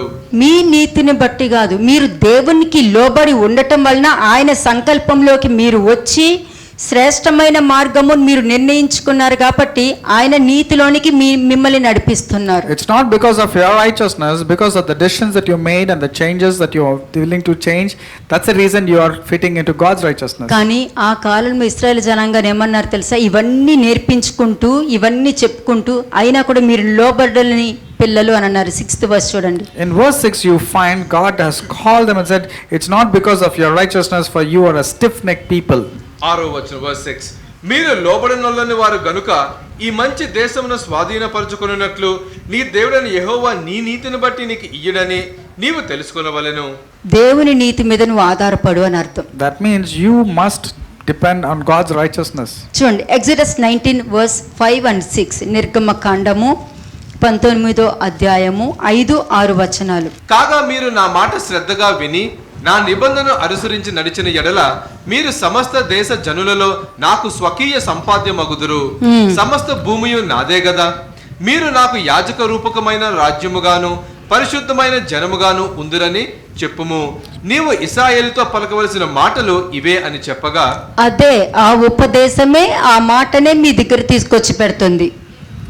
Whatever is being spoken in verse 5 and 6 has been brought to you. ఎలా ఆధారపడమని చెప్తున్నారు? How must you depend on God? నా మాట శ్రద్ధగా విని నా నిబంధన అనుసరించి నడిచిన ఎడల మీరు సమస్త దేశములలో నాకు స్వకీయ సంపాద్యమగుదురు. కాబట్టి మీకు సంపాదనే నేను, మీకు ఆస్తే నేను, నా నీతిలో మిమ్మల్ని నడిపిస్తాను, నా ఇష్టంగా మిమ్మల్ని జీవింపచేస్తాను అని చెప్తున్నారు. Now therefore, the word says, now therefore, if you will indeed obey my voice and keep my covenant, then you shall be a special treasure to me. That means God himself will be a special treasure to us. అలాగే 1 Peter 4:17 ఒకసారి చూడండి. మొదటి పేతురు 4వ అధ్యాయము 17వ వచనం. తీర్పు దేవుని ఇంటి యొద్ద ఆరంభమగు కాలము వచ్చి ఉన్నది, అది మన యొద్దనే ఆరంభమైతే దేవుని సువార్తకు అవిధేయులైన వారి గతి ఏమవును? అంటే ఆయన ఇచ్చిన నిబంధన కింద ఉండకుండా వీళ్ళ సొంత ఆలోచనతోనూ సొంత బోధతో మనుషులు నడిపిస్తున్నారు, వాళ్ళ గురించి మాట్లాడుతున్నారు. People who are leading people with their own thought process and their own understanding, God is talking about them in verse 17. అవిధేయత అంటే చాలా మంది దేవుడు తెలియని వాళ్ళు అని అనుకుంటారు. Disobedient means immediately people will think they are Gentiles, not Christians. కాదు, సర్వ మానవాళిలో విధేయత అవిధేయత అన్నారు. మరి కొర్నేలియస్ విగ్రహారాధికుడు మరి ఎలాగ విధేయుడిలో కొనుక్కు వచ్చాడు? The entire world is categorized into two, obedient and disobedient. What about Cornelius? He was a Gentile, was not he justified? మీకు అవిధేయత అంటే చెప్తాను నేను. I will tell you what it means to be దేవుడు disobedient. తెలుసు అని వారికి ఇష్టంగా జీవించే వారినే అవిధేయులు అంటారు. People who claim that they know God but live in their own lives according to their own taste, these are the disobedient people. అందుకనే అంటున్నారు దేవుని ఇంటి యొద్ద నుండే ప్రారంభమవుతే మరి మిగతా వాళ్ళు ఎక్కడ నిలబడగలుగుతారు అని That's the reason it అడుగుతున్నారు. says, for the time has come for judgment to begin at the house of God. House of God is the people who knew God. చూడండి Romans 2:9 and 8. రోమిల్కి రాసిన పత్రిక 2వ అధ్యాయము 9వ వచనము. దుష్కార్యము చేయు ప్రతి మనుషుని ఆత్మకు, మొదట యూదునికి గ్రీసు దేశస్థునికి కూడా శ్రమయు వేదనయు కలుగును. ఎవరు చెప్తున్నారు ఈ మాట? ఇప్పుడు నాకు దేవుడు తెలుసు అని అవిధేయతగా ఉంటూ ఆయన రక్తము నన్ను పవిత్రులుగా చేస్తుంది, దేవుడు నన్ను ప్రేమిస్తారు, దేవుడు నన్ను విడిపిస్తారు, దేవుడు నన్ను రక్షిస్తారు అన్న వారిలో ఈ ప్రవర్తన ఉందా లేదా అన్నది ఎలా తెలుస్తుంది? To those disobedient people, if they say the blood of Jesus Christ will heal them and deliver them and the name of Jesus can deliver, how will the word of God be effective in their lives? దుష్కార్యము చేయు అంటే ఏంటి? What is the meaning of seeking something which is 8th doing verse evil? చూడండి. Read verse 8. 8వ వచనము. అయితే భేదములు పుట్టించి సత్యమునకు లోబడక దుర్నీతికి లోబడి వారి మీదకి దేవుని ఉగ్రతయు రౌద్రమును వచ్చును. అంటే దానికి మీనింగ్ ఏంటి? What is the meaning of verse 8? But to those who are self-seeking and do not obey the truth, but obey unrighteousness, indignation and wrath. అంటే వీళ్ళు గొడవలే ఇష్టపడతారు, These people want only fights. Arguments ఇష్టపడతారు, They love to argue. వాళ్ళు justify చేయడానికి ఇష్టపడతారు, They love to justify. లేనిది ఉన్నట్టు కల్పించడం ఇష్టపడతారు. They like to say something which does not appear దాని true. కోసం ఎన్ని స్టేట్మెంట్స్ అయినా వాడొచ్చు, They will make many statements to make it true. వదిలించుకోవడానికి ఎన్ని నిందలైనా వేసేవచ్చు. They can easily accuse anybody. అంటే మనుషులు ఎలాగా అనుకుంటారంటే నేను అట్లా అనుకోవట్లేదండి అంటే, ఓహో అంటే నేను అనుకుంటున్నానన్నా, నేను దేనికి పనికిరానని నువ్వు అనుకుంటున్నావు, అందుకనే ఈ మాట అన్నావు అని వాళ్ళకి వాళ్ళే స్టేట్మెంట్లు ఇచ్చేసుకుంటూ వెళ్తారు. When somebody says, I didn't really mean to say, that means the other person says, oh, so you mean that I am meaning to think like that? And they will want to say and extend that అంటే speech of నాకేం argument. తెలియదు అనుకుంటున్నావా? Are you saying that I do not know anything? అంటే నువ్వు చెప్పింది వింటేనే నేను దేవుడి మాట విన్నట్టు అనుకుంటున్నావా? Are you thinking that only when you say I have to oblige to whatever you are telling, only then మరి it's the word of God? సమూయేలు నేను చెప్పు మాట అన్న మాట ఎందుకు అన్నాడు? Why did Samuel say the words that I speak? ఈ 4 steps అన్నది మంచి చెడు న్యాయము అన్యాయము గుర్తించలేదనుకోండి, ఇటువంటి స్టేట్మెంట్సే మాట్లాడతారు, ఇలాగే నిందలు వేస్తారు. People who don't follow those 4 steps will accuse other person very easily and they will be disobedient. దుష్కార్యము చేయు ప్రతి మనుష్యుని ఆత్మకు, మొదట యూదునికి గ్రీసు దేశస్థునికి కూడా శ్రమ వేదనే ఉంటుందంట. అంటే వాళ్ళు ఇష్టంగా వెళ్ళిపోయిన వాళ్ళు ఇది అనుభవించవలసిందే, ఎందుకంటే నేను కూడా కాపాడలేను, ఎందుకంటే వాళ్ళు ఎంచుకున్న మార్గము. Tribulation and anguish will be upon every soul who does evil. I cannot do anything because they have decided to choose this particular path. Luke 12:47-48. లూకా సువార్త 12వ అధ్యాయము 47-48 వచనాలు. తన యజమానుని చిత్తము ఎరిగి ఉండియు సిద్ధపడక ఆయన చిత్తము చొప్పున జరిగింపక ఉండు దాసునికి అనేకమైన దెబ్బలు తగులును. అయితే తెలియక దెబ్బలకు తగిన పనులు చేసిన వానికి కొద్ది దెబ్బలే తగులును. ఎవనికి ఎక్కువగా ఇవ్వబడనో వాని యొద్ద ఎక్కువగా తీయజూతురు. మనుషులు ఎవనికి ఎక్కువగా అప్పగింతరో వాని యొద్ద ఎక్కువగా అడుగుదురు.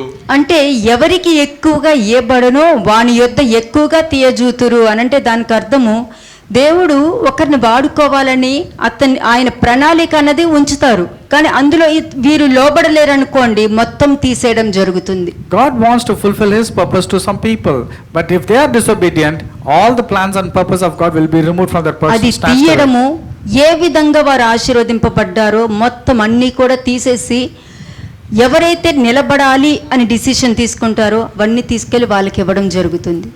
To these disobedient people, all the blessings will be snatched away from that particular person and will be given to the person who is willing to change and be obedient. ఎందుకని తన యజమానుని చిత్తము ఎరిగి ఉండియు సిద్ధపడరు. అంటే ఇప్పుడు నేను చెప్పాను చూసారా, ఛాన్స్ అంటే ఇచ్చిన అవకాశాన్ని ఉపయోగించుకోకుండా, సిద్ధపడక, సద్వినియోగం చేసుకోకుండా అందుకునే వారిలో చేంజ్ ఉండదు. These are the people who knew the master's will but did not prepare themselves to do God's perfect will. That means they are not preparing themselves. 2:26 ప్రసంగి 2వ అధ్యాయము 26వ వచనం. Ecclesiastes chapter 2 verse 26. ఏలయనగా దైవ దృష్టికి మంచివాడుగా ఉండువానికి దేవుడు జ్ఞానము తెలివి ఆనందము అనుగ్రహించును. ఇచ్చును కాదు, అనుగ్రహించును. ఇప్పుడు నువ్వు కూర్చుని నువ్వు డిసిషన్ తీసుకున్నావు అనుకో, ఈ వాక్యము నీ తల మీదకి వచ్చి కూర్చుంటది, తప్పక అది నీ జీవితంలో జరుగుతుంది. Here the word says, for God gives wisdom and knowledge and joy. These three things, wisdom, knowledge and joy, to a man who is good in his sight. If you decide here and say, yes Lord, I'm willing to change, you take the decision very firmly, that wisdom, knowledge and joy will come upon you right now. అయితే దైవ దృష్టికి ఇష్టుడగువానికి ఇచ్చుటకై but the word but is used later on. What happens to the other person who is a sinner? అయితే చదవండి. దైవ దృష్టికి ఇష్టుడగువానికి ఇచ్చుటకై ప్రయాసపడి పోగు చేయు పనిని ఆయన పాపాత్మునికి నిర్ణయించును. He gives the work of gathering and the collecting that he may be given to him those who are good before God. ఇదియు వ్యర్థముగాను ఒకడు గాలికై ప్రయాసపడినట్టుగాను ఉన్నది. ఇది వ్యర్థంగానే ఉంటుంది, ఎందుకంటే వాడు నిలబడలేడు, వాడికి ఇవ్వాల్సినంత తీసుకొచ్చి దేవుడికి ఇష్టంగా ఉన్న వాళ్ళకి ఇవ్వడం జరుగుతుంది. He is disobedient, he doesn't want to prepare himself. God will snatch it away from him and give it to the person who is good in his sight. అంటే దైవ దృష్టికి ఇష్టంగా ఉన్నవాడు ఆశీర్వదింపబడటానికి మిగతా వాళ్ళని ఉపయోగించుకుంటారు.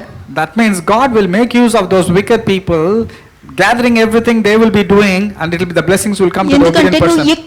ఎక్కువ పంట వేసుకుంటావు కానీ కొద్దిగానే తీసుకుంటావు, కానీ మిగతావంతా ఇంకొకరికి ఇస్తారు. You will sow a lot but your harvest will be very little. The balance harvest will go to the person who is good in the sight of God. చూడండి, డ్యూటరానమీ 10:15. ద్వితీయోపదేశకాండము 10వ అధ్యాయము 15వ వచనం. Deuteronomy chapter 10 verse 15. అయితే యెహోవా నీ పితరులను ప్రేమించి వారి యందు ఆనందపడి సమస్త జన్మలలో వారి సంతానమైన మిమ్మును నేటి వలన ఏర్పరచుకొనెను. ఈ విధంగా ఏర్పరచుకున్నారు కానీ వాళ్ళు ఆ విధంగా తయారయ్యారు. The Lord purposed and selected these people but they had chose different way. దేవుడు ఎవ్వరినైనా ఆనందంగా ఏర్పరచుకుంటారు. God loves to choose some people and help them. మరి ఆయన దుఃఖిస్తే? But what will happen if you grieve him, if you put him to test? పడితే? If you doubt him? సందేహిస్తే? If you are not having unbelief? ఇది ఎవ్వరు ఆలోచించండి, మీతో చెప్తున్నా. I'm talking about this where people don't relate it. Ezekiel 20 verse 37-38. Ezekiel 20వ అధ్యాయము 37-38 వచనములు. 37వ వచనం. Ezekiel chapter 20 verses 37 and 38. చేతి కర్ర క్రింద మిమ్మును దాటించి నిబంధనకు లోపరిచెదను, మరియు నా మీద తిరుగుబడి వారిని దోషము చేయు వారిని మీలో ఉండకుండా ప్రత్యేకించెదను. తాము కాపురమున్న దేశముల నుండి వారిని రప్పించెదను గాని నేను యెహోవానని మీరు తెలుసుకున్నట్లు వారు ఇశ్రాయేలు దేశములో ప్రవేశించరు. వీళ్ళు ఎవరు? Who are these category? Which category these two people belong? అంటే దేవుడు ఆయన చేతి కింద ఉన్న వారిని తప్పకుండా నిబంధనలకి ఆయనే లోపరుస్తారు, ఎందుకంటే హిస్ పర్పస్ కదా. God will ensure the people who are obeying him and in his purpose, he will bring them into the bond of the covenant, even if it has to pass under the Lord. దాటించి He will make them pass. నా మీద తిరుగుబడు చేసే వారిని దోషము చేసే వారి నుండి మిమ్మల్ని ప్రత్యేకపరుస్తా, వాళ్ళు మిమ్మల్ని చేర్చను అని అడుగుతున్నారు. But the Lord is telling He will purge the rebels and ensure that you will pass, not them. అంటే దేవుడు ఆనందంగా ఎంచుకుంటారు, ఆనందంగా మీకు సమస్తము ఇవ్వాలనే కోరుకుంటారు. God delights in giving the blessings to you. కానీ ఆయన పర్పస్ లో మీరు ఉండాలి. But you have to fit into His purpose. చూడండి మాథ్యూ 11:20-24. మత్తయి సువార్త 11వ అధ్యాయము 20 నుంచి 24 వచనములు. Matthew chapter 11 verses 20-24. పిమ్మట ఏ ఏ పట్టణములో ఆయన విస్తారమైన అద్భుతములు చేసెనో ఆ పట్టణముల వారు మారు మనసు పొందకపోవుట వలన ఆయన వారిని ఇట్లు గద్దింపసాగాను. ఎందుకు గద్దించారు? Why ఆయన the Lord- కూడా ఆ కాలంలో ప్రతి వారిని గద్దించుకుంటూ వెళ్ళారు. The Lord was rebuking every person. He did not speak words of comfort alone. మరి ఇవన్నీ ఎందుకు చెప్పట్లేదు? Why are people not talking about the rebuke of the Lord? Rebuke వచ్చేసరికి ఇలా చెప్పరు. But when it comes ఆయనకి పలానా మనిషిని చూసి కోపం వచ్చింది. వాళ్ళెవరు? వాళ్ళు రక్షణలో లేరు, మీరందరూ రక్షణలో ఉన్నారు, మీరందరినీ దేవుడు ప్రేమించారు, ఆయన రక్తంతో కడగబడ్డారు కాబట్టి మీరున్నారు. వాళ్ళు రక్షణలో లేరు, వాళ్ళు రక్షణలో లేరు, అందుకనే దేవుడు వాళ్ళని గద్దించారు. ఇలా చెప్పినప్పుడు ఒక దుష్కార్యము చేసి పాపంతో ఉన్న మనిషి కూడా అవును కదా దేవుడు నన్ను ప్రేమించాడు, ఆయన రక్తంతో నన్ను కడిగారనే అంటారు, పలుకుతాడు, కానీ లోపల పాపాన్ని పోషిస్తూ ఉంటాడు. people, the pastors have manipulated this particular verse. When God says He began to rebuke, He'll say, not you people Christians, God is rebuking those unbelievers, the Gentiles. Now what will happen to a Christian who is full of sin, living in sin? He will think that he is doing in the right track, he is ఎందుకంటే walking the వారి right way. జీవితంలో గొప్ప కార్యాలు చేశారు, కార్యాలు మర్చిపోతున్నారే. They soon forgot all the good things that God had done in their life. వారిని నిలబెట్టారు, నిలబెట్టేది మర్చిపోతున్నారే. They forgot the way the Lord made them stand. వారిని ఆశీర్వదించారు, ఆశీర్వదించింది మర్చిపోయారే. They forgot the way God blessed them. ప్రణాళికలోకి తీసుకొస్తారు, అది మర్చిపోతున్నారే. They forgot that God had brought them to the ఇవి plan. అందరూ గుర్తుంచుకోవాలి ఎప్పుడూను. People should not forget it. అందుకని ఆయన ఇలా అన్నారు, అయ్యో కొరాజీనా, అయ్యో బెత్సయిదా, మీ మధ్యను చేయబడిన అద్భుతములు తూరు సీదోను పట్టణములలో చేయబడిన ఎడల ఆ పట్టణ వారు పూర్వమే గోనెపట్ట కట్టుకొని బూడిద వేసుకొని మారు మనసు పొందేవారేమో అని అంటున్నారు. We just now read verse 21 of Matthew chapter 11. Next verse చదవండి. Now verse 22. verse 22. విమర్శ దినమునందు మీ గతి కంటే తూరు సీదోను పట్టణముల వారి గతి ఓర్వ తగినదై ఉండునని మీతో చెప్పుచున్నాను. అంటే దానికి అర్థము మీరు రియలైజ్ అవ్వట్లేదు, మీరు ఎక్కడ తప్పు చేస్తున్నారో, ఎక్కడ దుష్కార్యం చేస్తున్నారో, దేవుడి దృష్టికి కరెక్ట్ గా ఉన్నారా లేదా అన్నది మీరు రియలైజ్ అవ్వట్లేదు. That means the Lord is telling you, you're not realizing, you're only taking comforting words, and those comforting words and love-related words will make you blind. It will cover your sins. దీనికి ఇంకొకటి చెప్తారు, ప్రేమ అన్నిటినీ కప్పును, అందుకనే దేవుడు ప్రేమ మన పాపాలను కప్పేస్తుంది అనుకుంటారు. They also manipulate the word of God, telling that love covers a multitude of sins. Because God is loving you, He will cover the multitude of sins that is inside you. వాళ్ళు పలికిన స్టేట్మెంటే వాళ్ళని పట్టుకుంటుంది, Their own statements will make them condemned. వాళ్ళ స్టేట్మెంటే వాళ్ళని అందుకనే అంటున్నారు, నువ్వు ఇట్లా ఉంటున్నావే, మరి నీ మీద నాకు కోపం లేదా? నువ్వు ఎందుకు కోపడుతున్నావు? మరి నాకే కదా కోపం రావాల్సింది. నిన్ను తెచ్చుకోలేదా, ఏర్పరచుకోలేదా, పోషించుకోలేదా, నీకు తిండి పెట్టలేదా, నేను బాగు చేసుకోలేదా? మరి ఇంత చేసిన నాకే నేను దీర్ఘశాంతంతో ఎదురు చూస్తున్నప్పుడు నీకెందుకు కోపం అని అడిగారు. The Lord is asking Jonah, why are you getting angry, Jonah? When I took care of you, when I made everything good for you, I did good for you. Why is it you're not saying like this? You're not considering about other people. కయ్యను కూడా అంటారు, ఎందుకు మొహం చిన్నబుచ్చుకున్నావు, ఎందుకు కోపం వచ్చింది నీకు, ఎందుకు చిన్నబుచ్చుకున్నావు అని అడుగుతారు. Even to Cain, the Lord was asking, why did you get angry? నువ్వు సత్క్రియ చేస్తే తల ఎత్తుకోవా? And he said, if you do well, will you not be accepted? నువ్వు సత్క్రియ చేస్తే తల ఎత్తుకుని తిరగవా? If you do well, will you not be accepted? అది ఆయన clear గా స్టేట్మెంట్ ఇచ్చారు. The Lord made a very clear statement. నేను అన్నాను చూసారా, వాక్యాన్ని ఎలాగైనా మార్చుకోవచ్చు అన్నాను చూసారా. Have I not told you that people can manipulate the దేవుడు ప్రేమ నా పాపాలను కప్పేస్తుంది, కానీ నువ్వు మాత్రం ఇంకొకరిని ప్రేమించలేవు. They say God's love will cover the multitude of your sins, but they will not be willing to cover the multitude of other sins done to them. వాక్యాన్ని మీరు గ్రహించు వారైతేనే ఎప్పుడు ఏ వాక్యము మీకు సహాయం చేయాలో వాక్యం ఎతుక్కుంటూ మీ దగ్గరకు వస్తుంది. When you understand the word of God and walk accordingly, the word will come in search of you.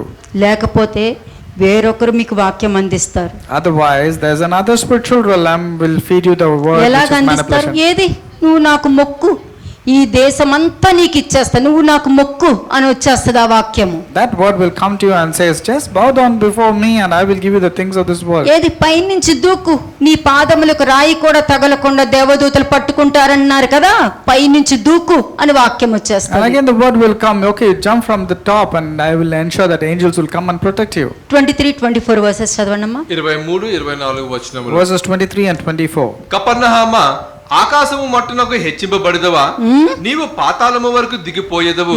నీలో చేయబడిన అద్భుతములు సోదోములోను చేయబడిన ఎడల అది నేటి వరకు నిలిచియుండును. వారి జీవితంలో దొరికిన కార్యాలు వేరే జీవితాల్లో చేస్తుంటే వాళ్ళు బతికేవారు.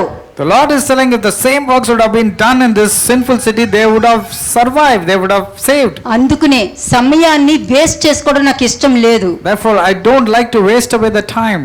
ప్రతి సీడ్ ఇప్పుడు మనకు చాలా important. Every seed, which is the word of God, is very important. ఒక్కొక్క దేవుని వాక్యము మీకు ఇచ్చే లైఫ్ లైన్స్ అవి. Every word of God, every sermon is a lifeline to you. దాన్ని మీకు ఇస్తున్నప్పుడు మంచి వాళ్ళకి ఉపయోగించుకోండి, దానివల్ల నీకు బ్లెస్సింగ్ వస్తుంది. Therefore, put it in the fertile ground and use it rightly. It will be a blessing to you. కానీ అవి నీ నుండి ఎవరు దొంగలించకుండా జాగ్రత్త పడు. Let not the word of God be snatched away or steal by anybody. ఎందుకంటే పుట్టుకు గుడ్డివాడి దగ్గరికి ప్రధాన యాజకులు వెళ్ళినట్టు బోల్డ్ మంది తిరుగుతున్నారు ఈ రోజు తోడేళ్ళ స్వభావంతో. There are many in the sheep's, like wolves. They are like the priests and the chief priests. They come and they manipulate the word of God. Daniel 9:12 చూడండి. దానియేలు 9:12 వచనం. యెరూషలేములో జరిగిన కీడు మరి ఏ దేశంలోనూ జరగలేదు. ఆయన మా మీదకిని మాకు ఏలికలుగా ఉండు మా న్యాయాధిపతుల మీదకిని ఇంత గొప్ప కీడు రప్పించి తాను చెప్పిన మాటలు నెరవేర్చెను. We just read Daniel chapter 9 verse 12. మరి నిన్న మీకు చెప్పానుగా డ్యూటరానమీ 29:19 చెప్పాను. మాకేమీ రాదు, మాకు అన్నీ బాగుంటాయి అని అంటారు, కానీ దేవుడు చెప్పింది తప్పక జరుగుతుంది అని. I've told you yesterday about Deuteronomy 29 verse 19 that everything we shall have peace and we will follow our own dictates. Then these people will దేవుడు come into trouble. వాక్యము కానీ గద్దింపు కానీ వచ్చినప్పుడు నినెవె పట్టణస్థుల్లాగా మార్చుకోవాలి. When the word of God comes to you, you should transform and repent like the people of the హిజ్కియా Nineveh. తిరిగినట్టు తిరగాలి. You should turn like the way Hezekiah turned and repented చూడండి towards God. హోషేయ 2:13. Hosea chapter 2 verse 13. హోషేయ 2:13 వచనం. హోషేయ chapter 2 verse 13. అది నన్ను మరిచిపోయి నలుగు పెట్టుకొని శృంగారించుకొని బయలుదేవతలకు అది నన్ను మరిచిపోయి నగలు పెట్టుకుని శృంగారించుకొని బయలుదేవతలకు ధూపము వేసి ఉండుటకును బట్టి దాని విటకాండ్రను వెంటాడి ఉండుటను బట్టి నేను దాన్ని శిక్షింతును. ఇదే యెహోవా వాక్కు. We just read Hosea chapter 2 verse 13. అంటే దేవుణ్ణి మర్చిపోయి తన సొంతంగా ప్రవర్తించే వాళ్ళకి ఇచ్చే శిక్ష గురించి మాట్లాడుతున్నారు. It's talking about the punishment who forget God and who go led astray with their own thoughts. అలాగే హోషేయ 8:13 కూడా చూడండి. హోషేయ 8:13 వచనం. హోషేయ చాప్టర్ 8 వర్స్ 13. వాళ్ళెవరు మర్చిపోయిన వాళ్ళెవరు? Who are these people who forgot the Lord? చదవండి ఇప్పుడు. నాకు అర్పింపబడిన పశువులను వధించి వాటిని భుజించుదురు. అట్టి బలులయందు యెహోవాకు ఇష్టము లేదు. త్వరలో ఆయన వారి దోషమును జ్ఞాపకమునకు తెచ్చుకొని వారి పాపములు బట్టి వారిని శిక్షించును. వారు మరలా ఐగుప్తునకు వెళ్ళవలసి వచ్చెను. మరలా ఎక్కడి నుండి విడుదల పొందుకున్నారో మరలా అదే జీవితానికి వెళ్ళే పరిస్థితి ఎదురవుతుంది. That means from where they have been brought, they have to go back to the same place, that is Egypt. కానీ ఏమన్నారు? త్వరలో అంటే సమయం లేదు. త్వరలో నేను త్వరలో అన్ని జ్ఞాపకం చేసుకుంటా, వాళ్ళు ఏం చేశారో నేను త్వరలో జ్ఞాపకం చేసుకుంటానంటున్నారు. But the Lord is telling, I will hold my people accountable for their sins and I will punish them. They will return to Egypt. కాబట్టి ఆయనకి దేవుడికి ఏదో కొదువ ఉన్నట్టు మనుషుల చేత సేవించవలసిన పని ఆయనకి లేదు. ఏ కొదువ లేదు. God does not lack anything. మనుషులకి ఏ కొదువ లేకుండా చూసుకుంటాను, నా సంకల్పంలో ఉన్న వారికి కడుపు నిండా వారికి భోజనం పెట్టి అభిషేకాన్ని ఇచ్చి వారిని కాపాడుతానని చెప్పారు, కానీ ఆయన పోషించవలసిన పని ఏమీ లేదు. There is no necessity for you to take care of God or feed God and take care of His necessities. God can fill us and take care of us. He is able. Acts 17:25-26. అపోస్తల కార్యము 17వ అధ్యాయము 25-26 వచనములు.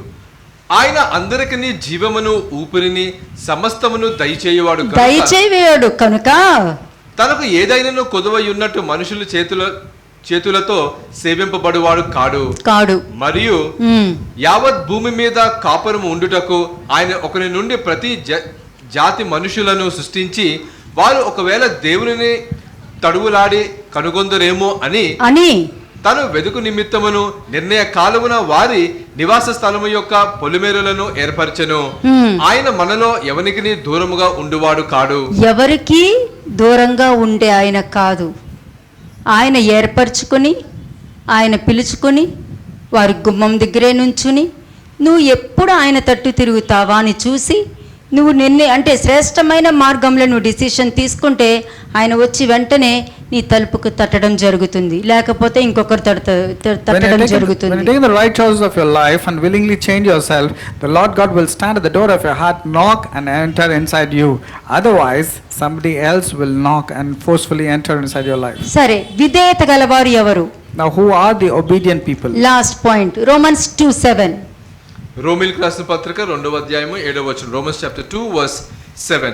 సత్క్రియను ఓపికగా చేయుచు మహిమను ఘనతయు అక్షతయను వెతుకు వారికి నిత్య జీవమునిచ్చును. ఎవరు? సత్క్రియను ఓపికగా, ఛాన్స్ అంటే సత్క్రియను ఓపికగా చేయుచు, ఓర్పు, ఓపిక, సహనము, వెయిట్ చేయడం. మంచి చెడు, ఏది మంచి చెడు నేను తెలుసుకోవాలి, వెయిట్ చేయి. క్విక్ డిసిషన్ తీసుకోక, నేను చేసే పనిలో మంచి ఉందా కీడు ఉందా, దేవుడి చిత్తం ఉందా లేదా, ఛాన్స్ తీసుకో, వెయిట్ చేయి. వెయిట్ చేసి అప్పుడు వెళ్ళు, నీకు సహాయం దొరుకుతుంది. You will get help when you have taken the chance or given the chance to God. You need to continuously keep on doing good, seeking after His glory and honor and immortality that God offers. ఎందుకంటే సత్క్రియను ఓపిక చేయొచ్చు, మహిమయు ఘనతయు వెతుకు వారికి నిత్య జీవమునిచ్చును. కానీ భేదములు పుట్టించు వారికి ఆయన నిత్య జీవం ఇస్తానని చెప్పలేదు. To the people, to these two people, that is the people who keep on doing good and seeking after His glory and honor, God gives eternal life. But to the people who don't, who are disobedient, He is not promising. అలాగే 10th verse చూడండి. Read verse 10 also. 10వ వచనం. సత్క్రియ చేయు ప్రతివానికి మొదట యూదునికిని Greece దేశస్థునికి కూడా మహిమయు ఘనతయు సమాధానమును కలుగును. మళ్ళీ చదవండి, 9th verse చదవండి. 9వ వచనము. దుష్కార్యము చేయు ప్రతివానికి, ఆపేసండి, దుష్కార్యము చేయు ప్రతివానికి, సత్క్రియ చేయు ప్రతివానికి, దుష్కార్యము చేయు ప్రతివానికి, సత్క్రియ చేయు ప్రతివానికి. దుష్కార్యం చేయువాడు యూదుడైనను గ్రీసు దేశస్థుడైనను శ్రమవేదన కలుగుతుంది, కానీ సత్క్రియ చేయు ప్రతివానికి యూదుడైనను గ్రీకు దేశస్థుడైనను మహిమయు ఘనత సమాధానము వారికి మాత్రమే కలుగుతుంది. అవిధేయులతో చెప్తున్నారు, నేను మిమ్ముని ఎరుగుదును, మిమ్మును మాత్రమే నేను ఎరుగుదును అని అవిధేయులతో చెప్తున్నారు. The Lord is looking at the disobedient people and also telling, I know about your works too. అలాగే విధేయత గలవారిని కూడా నేను మిమ్మును మాత్రమే ఎరుగుదును అని చెప్తున్నారు. And to the obedient people also God is telling, I know your works. అవిధేయులని మాత్రమే నేను ఎరుగుదును, విధేయులతో మిమ్మును మాత్రమే ఎరుగుదును. వాయిస్ తేడా వచ్చింది చూసారా? To the disobedient people is telling, I know your works, and to the obedient people is telling, I know your works. Look at the voice Timothy, of it. 2nd chapter 19 and 20 verses. 2వ తిమోతికి రాసిన పత్రిక 2వ అధ్యాయము 19-20 వచనం. 2 Timothy chapter 2 verses 19 and 20. ఆయనను దేవుని యొక్క స్థిరమైన పునాది నిలకడగానున్నది, ప్రభువు తన వారిని ఎరుగును అనునదియు, ప్రభువు నామమును ఒప్పుకొని ప్రతివాడను దుర్నీతి నుండి తొలగిపోవలెను అనునదియు దానికి ముద్రగానున్నది. ఇందాక మీరు దుర్నీతి అన్నది మీరు చూశారు. Now you saw about evil earlier. అవిధేయులు ఎలాగ దుష్కార్యాలు చేసుకుంటూ వెళ్తారో చూశారు. You saw how the disobedient people will keep on continuing doing evil. కానీ దేవుని స్థిరమైన పునాది మీద నిలకడగా ఉన్నవారు అటువంటి దుష్క్రియల నుండి దుష్కార్యాల నుండి బయటికి వచ్చేస్తారు. But those who belong to God will turn away from all evil. కానీ ఆజ్ఞ ఏంటి? దుర్నీతి నుండి తొలగిపోవలెను. ఇది ఆజ్ఞ. But the commandment is to depart from evil. దేవుని ఇంట్లో, గొప్ప ఇంటిలో వెండి పాత్రలు, బంగారు పాత్రలు మాత్రమే కాక కర్రవి, మట్టివి కూడా ఉంటాయి. వాటిలో కొన్ని ఘనతకి, కొన్ని ఘనహీనతకి వెళ్ళడం జరుగుద్ది. అంటే దేవుని రాజ్యంలో అందరూ అర్హులే. కానీ విధేయులని ఆయన ఎరుగుతారు, అవిధేయులని ఆయన ఎరుగుతారు. In a home, in a wealthy home, there are vessels of gold and silver, wood and clay. The expensive utensils are used for special occasions and the cheap ones are for everyday use. God knows those who are evil and those who are obedient. ఇంకా ముఖ్యంగా చెప్పాలంటే విధేయత, అవిధేయత కలవారు ఉంటారు, గొప్ప ఇంటిలో ఉంటారు. దేవుని ఇంటి వారే వారి క్రియలను బట్టి వారి స్థానాన్ని నిర్ణయించబడుతుంది. Both obedient and disobedient people will be there in the church, will be there. They were Christians only. But based on their works, they will be decided and classified into మన these two. క్రియలను బట్టి, మన ఆలోచనను బట్టి, మన ప్రవర్తనను బట్టి నిర్ణయించబడుతుంది ఏ పాత్రలా అని. It all depends upon our thoughts, our actions and our behavior. We will know what type of vessel we are. Romans 2:6. రోమిల్కి రాసిన పత్రిక 2వ అధ్యాయము 6వ వచనం. Romans chapter 2 verse 6. ఆయన ప్రతి వానికి వాని క్రియల చొప్పున ప్రతిఫలం ఇచ్చును. అయిపోయింది. వాని క్రియలు. ఇక్కడ ప్రేమ, ఆ ప్రేమను బట్టే మీకు శిక్ష కానీ, మీకు ఆశీర్వాదం కానీ ఆయన ప్రేమను బట్టే, శిక్షను బట్టి మిమ్మల్ని మార్చుకోవాలని చూస్తారు. The word of God is very clear, telling that he will judge everyone according to what they have done. 1 John 3:2. మొదటి యోహాను 3వ అధ్యాయము 2వ వచనం. 1 జాన్ చాప్టర్ 3 వర్స్ 2. ప్రియులారా, ఇప్పుడు మనము దేవుని పిల్లలమై ఉన్నాము. మనం ఇక ఏమవుదామో అది ఇంకా ప్రత్యక్షపరచబడలేదు. అంటే వారు రోజు ఎదుగుతూ ఉండాలి కదా. వాళ్ళు ఎదుగుతున్నారా, పడుతున్నారా, ఇలా ఉందా వాళ్ళ రేటు, లేకపోతే స్టడీగా ఉందా అన్నది ఇంకా ప్రత్యక్షపరచబడలేదు. కానీ ప్రత్యక్షపరచబడలేదు కానీ ఆయన ప్రత్యక్షమైనప్పుడు ఆయన ఉన్నట్లుగానే ఆయనను చూతుము గనుక ఆయన చూస్తాము, ఆయనను పోలియుందుమని ఎరుగుదుము. అది We just now read 1 John chapter 3 verse 2. ఆయన వచ్చినప్పుడు ఆయన క్రియలు, ఆయన మాట, ఆయన ప్రవర్తన, ఆ సమయోచితమైన జ్ఞానము, ఆ 4 స్టెప్స్ ఏదైతే చెప్పానో వాటిలో మీరు ఉన్నారనుకో, ఆయనలో ఉన్నట్టు ఆయనకి మీరు కనపడతారు, మీకు ఆయన కనబడతారు. When the Lord returns, and if you have these 4 points which is mentioned, you can see God and God also will recognize you as his. John 10:14-15. యోహాను సువార్త 10వ అధ్యాయము 14-15 వచనం. John chapter 10 verses 14 and 15. నేను గొర్రెల మంచి కాపరిని, తండ్రి నన్ను ఎలాగున ఎరుగును, నేను తండ్రిని ఎలాగో ఎరుగుదునో అలాగే నేను నా గొర్రెలను ఎరుగుదును, నా గొర్రెలు నన్ను ఎరుగును, మరియు గొర్రెల కొరకు నా ప్రాణము పెట్టుచున్నాను.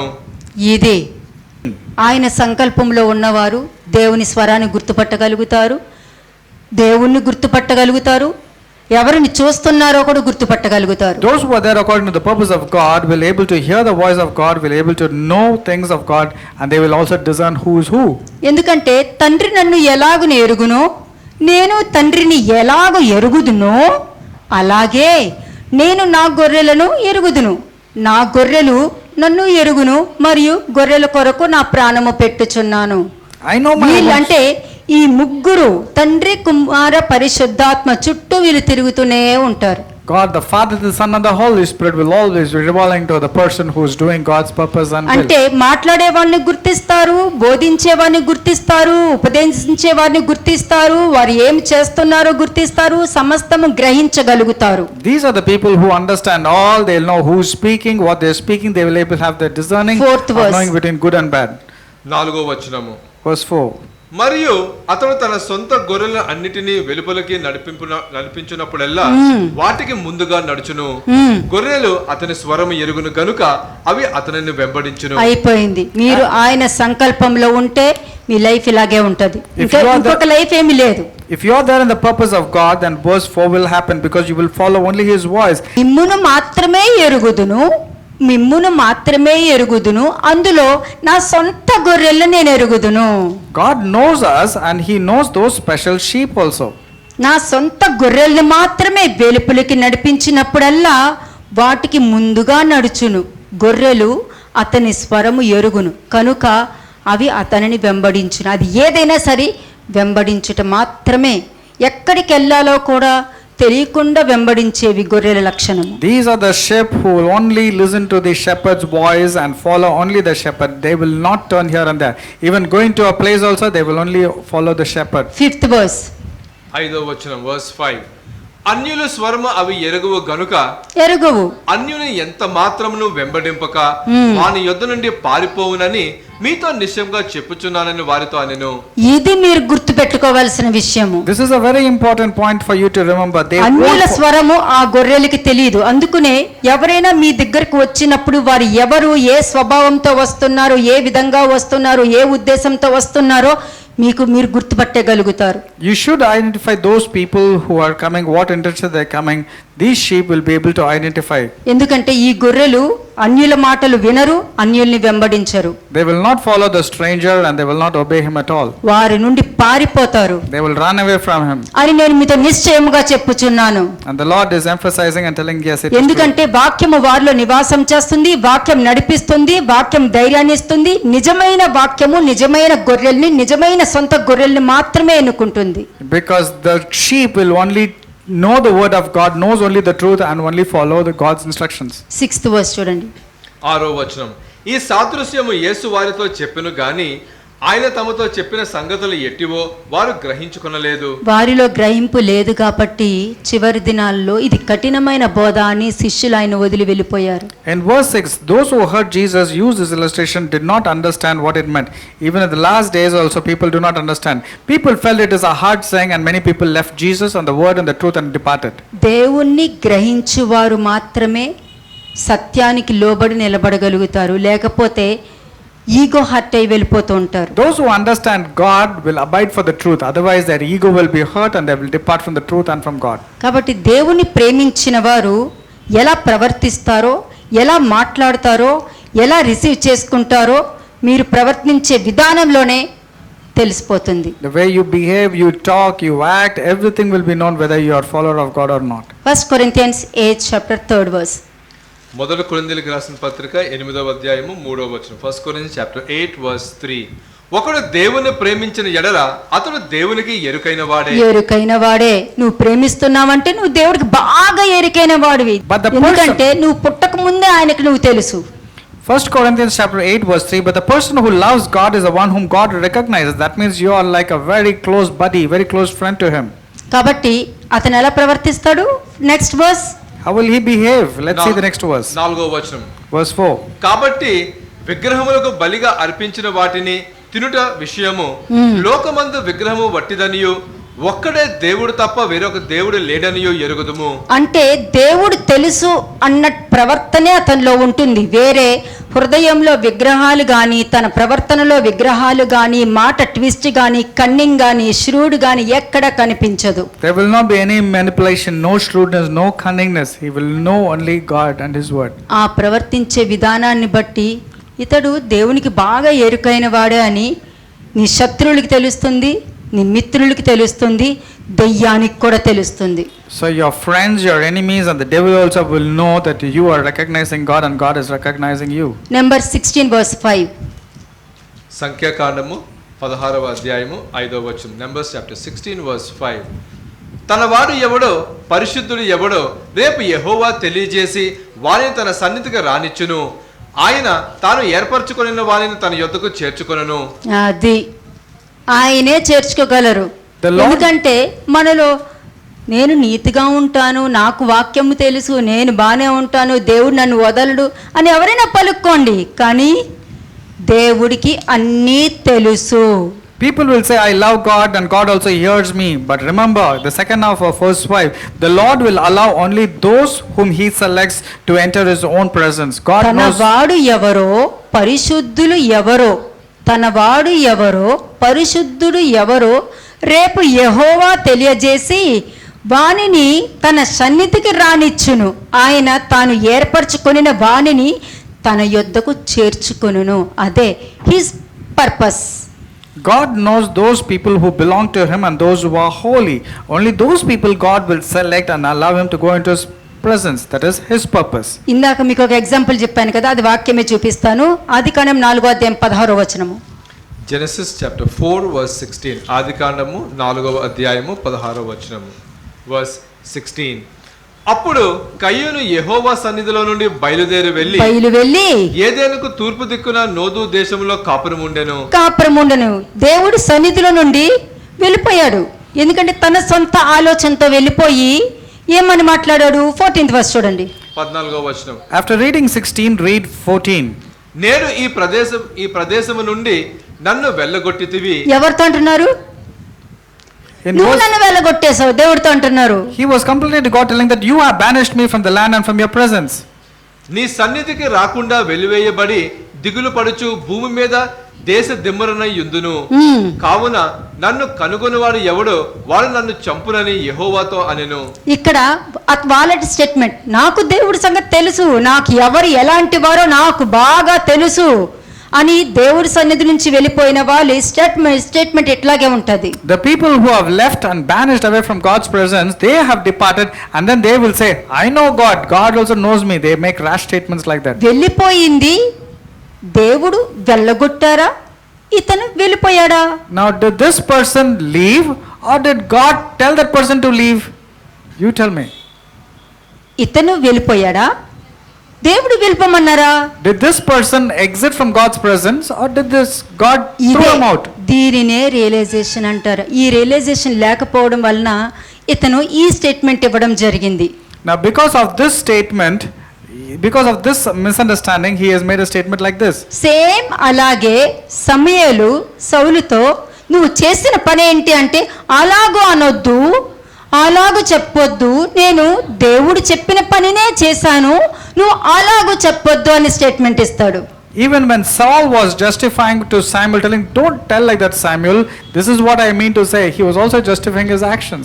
అలాగే ఇందాక చెప్పాను చూసారా, సమూయేలు ఇశ్రాయేలు జనాంగంతో చెప్పినప్పుడు కూడా అది సరే అలా కాదు అని తన స్టేట్మెంట్ ముందు పెడతాడు. The Israelites also telling, don't say like that Samuel, we want a king, it doesn't matter even if the king is going to pending you. చూడండి జోనా 1:3 చూడండి.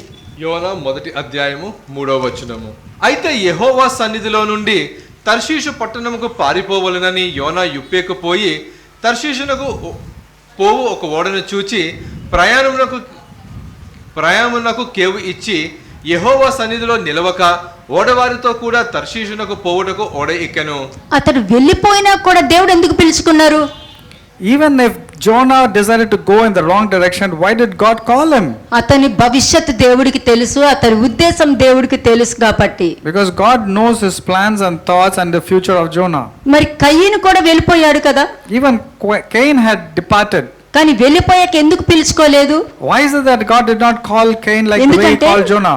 ఇతను తమ్ముణ్ణి చంపాడు అన్న రియలైజేషన్ లోకి రాకుండా, అతను ఏ పాపం చేశాడో అది దృష్టి పెట్టుకోకుండా నువ్వే నన్ను తోలివేసేసావు, నువ్వు పంపించేసావు అని దేవుడి మీద స్టేట్మెంట్ పలికాడు. Because Cain did not repent and realize that he had murdered and he did not give the right offerings to God. Instead he was blaming God that you have banished me from your presence. ఎవరు ఆయన సన్నిధి నుండి పారిపోయి తిరుగు రాలేదు, ఎవరు ఆయన సన్నిధిలో పారిపోయారు, ఎవరు తిరిగొచ్చారో మీకు అర్థమవుతుంది. You know who exited on their own and whom God has sent. You know who the people are going on their own.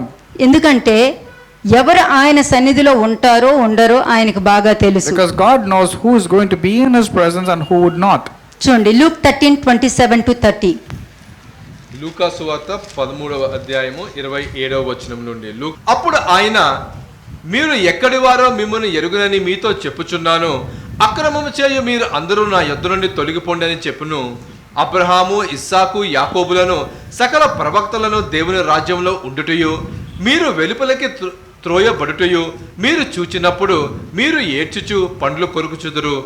మరియు జనులు తూర్పు నుండి, పడమటి నుండి, ఉత్తరం నుండి, దక్షిణం నుండి వచ్చి దేవుని రాజ్యమందు కూర్చుందురు. ఇదిగో కడపటి వారిలో కొందరు మొదటి వారు అగుదురు, మొదటి వారిలో కొందరు కడపటి వారు అగుదురని చెప్పాను. ఇది సత్యము, ఇది యుగాంతము వరకు ఇది జరుగుద్ది. మీరు ఎక్కడి వారో Where did you come from? నువ్వు వాక్యం పట్టుకెళ్తున్నావు కానీ అది నువ్వు నీలో పని చేయలేదనుకో, నువ్వు ఎక్కడి వారో నాకు తెలియదు. You're taking the word, but if the word is not effective in your life, God will say, I do not know who you are. అలాగే కొలెషన్స్ 3:5-10. కొలెషీయులకు రాసిన పత్రిక 3వ అధ్యాయము 5 నుంచి 10 వచనములు. కొలెషన్స్ చాప్టర్ 3 వర్సెస్ 5-10. కావున భూమి మీదనున్న మీ అవయములను అనగా జారత్వమును, అపవిత్రతను, కామతురతను, దురాశను, విగ్రహారాధమైన ధనాపేక్షను చంపివేయుడి. వాటి వలన దేవుని ఉగ్రత అవిధేయుల మీదకు వచ్చును. పూర్వము వారి మధ్య జీవించినప్పుడు మీరును వీటిని అనుసరించి నడుచుకొంటిరి. ఇప్పుడైతే మీరు కోపము, ఆగ్రహము, దుష్టత్వము, దూషణ, మీ నోట బూతులు వీటన్నిటిని విసర్జించుడి. ఒకరితో ఒకడు అబద్ధమాడుకుడి. ఎలయనగా ప్రాచీన స్వభావమును దాని క్రియలతో కూడా మీరు పరిత్యజించి జ్ఞానము కలుగు నిమిత్తము దానిని సృజించిన వాని పోలిక చొప్పున నూతన పరచబడుచున్న నవీన స్వభావమును ధరించుకొని ఉన్నారు. ఈ 5-10 వర్సెస్ కానీ మీరు జాగ్రత్తగా మీరు అర్థం చేసుకొని గ్రహించగలిగారు అనుకోండి, మీరు ఎక్కడి వారో అన్న పదము మీకు ఉపయోగించరు. When you carefully read Colossians chapter 3, 5-10, you will know who you are and whom do you belong. మీరు దేని మీద ఎక్కువ దృష్టి పెడుతున్నారు? Where is your focus and what is your focus on? మీరు ఎవరి మధ్యలో జీవిస్తున్నారు? Whom are you living in? ఎవరితో మింగిల్ అవుతున్నారు? Who's your company? Whom are you మీరు mingling with? మీకు కోపము, ఆగ్రహము, దుష్టత్వము, దూషణ, మీ నోట్లో బూతులు అని వీటన్నిటిని విడిచిపెట్టండి అని దేవుడు వార్నింగ్ ఇస్తున్నారు. The Lord is giving warning to the sons of disobedience. Let go of your anger, wrath, malice, blasphemy, filthy ఒకరితో language. ఒకడు అబద్ధమాడొద్దు. Do not lie to one another. ఏలయనగా ప్రాచీన స్వభావంలో అబద్ధం ఉంటుంది. నువ్వు ఇప్పుడు నూతనమైన స్వభావంలోకి వచ్చావు కాబట్టి నవీన స్వభావంతో ఉండాలి, అబద్ధము ఆడొద్దు. Do not lie to one another because the old character, old sinful nature will tell lies. అప్పుడు నీకు జ్ఞానం కలుగుతుంది. Then when you quit speaking lies, then you will have అప్పుడు wisdom. నవీన స్వభావము, క్రొత్త స్వభావంతో నువ్వు జీవించగలుగుతావు. Then you will be putting on the new man renewed in knowledge. John 10:27-30. యోహాను సువార్త 10వ అధ్యాయము 27 నుంచి 30 వచ్చు. నా గొర్రెలు నా స్వరము వినును, నేను వాటిని ఎరుగుదును, అవి నన్ను వెంబడించును. నేను వాటికి నిత్య జీవమును ఇచ్చుచున్నాను గనుక అవి ఎన్నటికి నశింపవు. ఇప్పుడు మీరు విన్న ఈ కొలెషన్స్ 3rd chapter 5-10 వర్సెస్ కానీ మీరు అర్థం చేసుకోగలిగితే ఎప్పటికీ మీరు దేవుని విడిచిపెట్టలేరు. If you understand Colossians chapter 3 verses 5-10, you will never leave God and you will never perish. Next, ఎవడును వాటిని నా చేతిలో నుండి అపహరింపడు. అవును, వాటిని నాకు ఇచ్చిన నా తండ్రి అందరికంటే గొప్పవాడు గనుక నా తండ్రి చేతిలో నుండి ఎవడును వాటిని అపహరింపలేడు. ఎవరుడు వాటిని నా చేతిలో నుండి అపహరింపడు. వారందరినీ నాకిచ్చిన నా తండ్రి అందరికంటే గొప్పవాడు కనుక నా తండ్రి చేతిలో నుండి ఎవడును వాటిని అపహరించలేరు. No one is able to snatch them out of my Father's hand because my Father who has given them to me is greater than all. నా చేతిలో నుండి అపహరించలేరు, నా తండ్రి చేతిలో నుండి ఎవ్వరు అపహరించలేరు. ఎందుకంటే కుమారుని నమ్మిన వారు తండ్రిని నమ్మగలుగుతారు. Because those who believe in Jesus Christ will also believe in the Father. Galatians 4:9.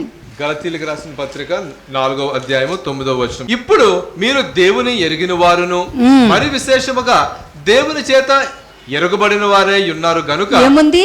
దేవుని మీరు ఎరిగిన వారు మరి విశేషముగా దేవుని చేత ఎరగబడిన వారై ఉన్నారు. But now after you have known God, or rather are known by God.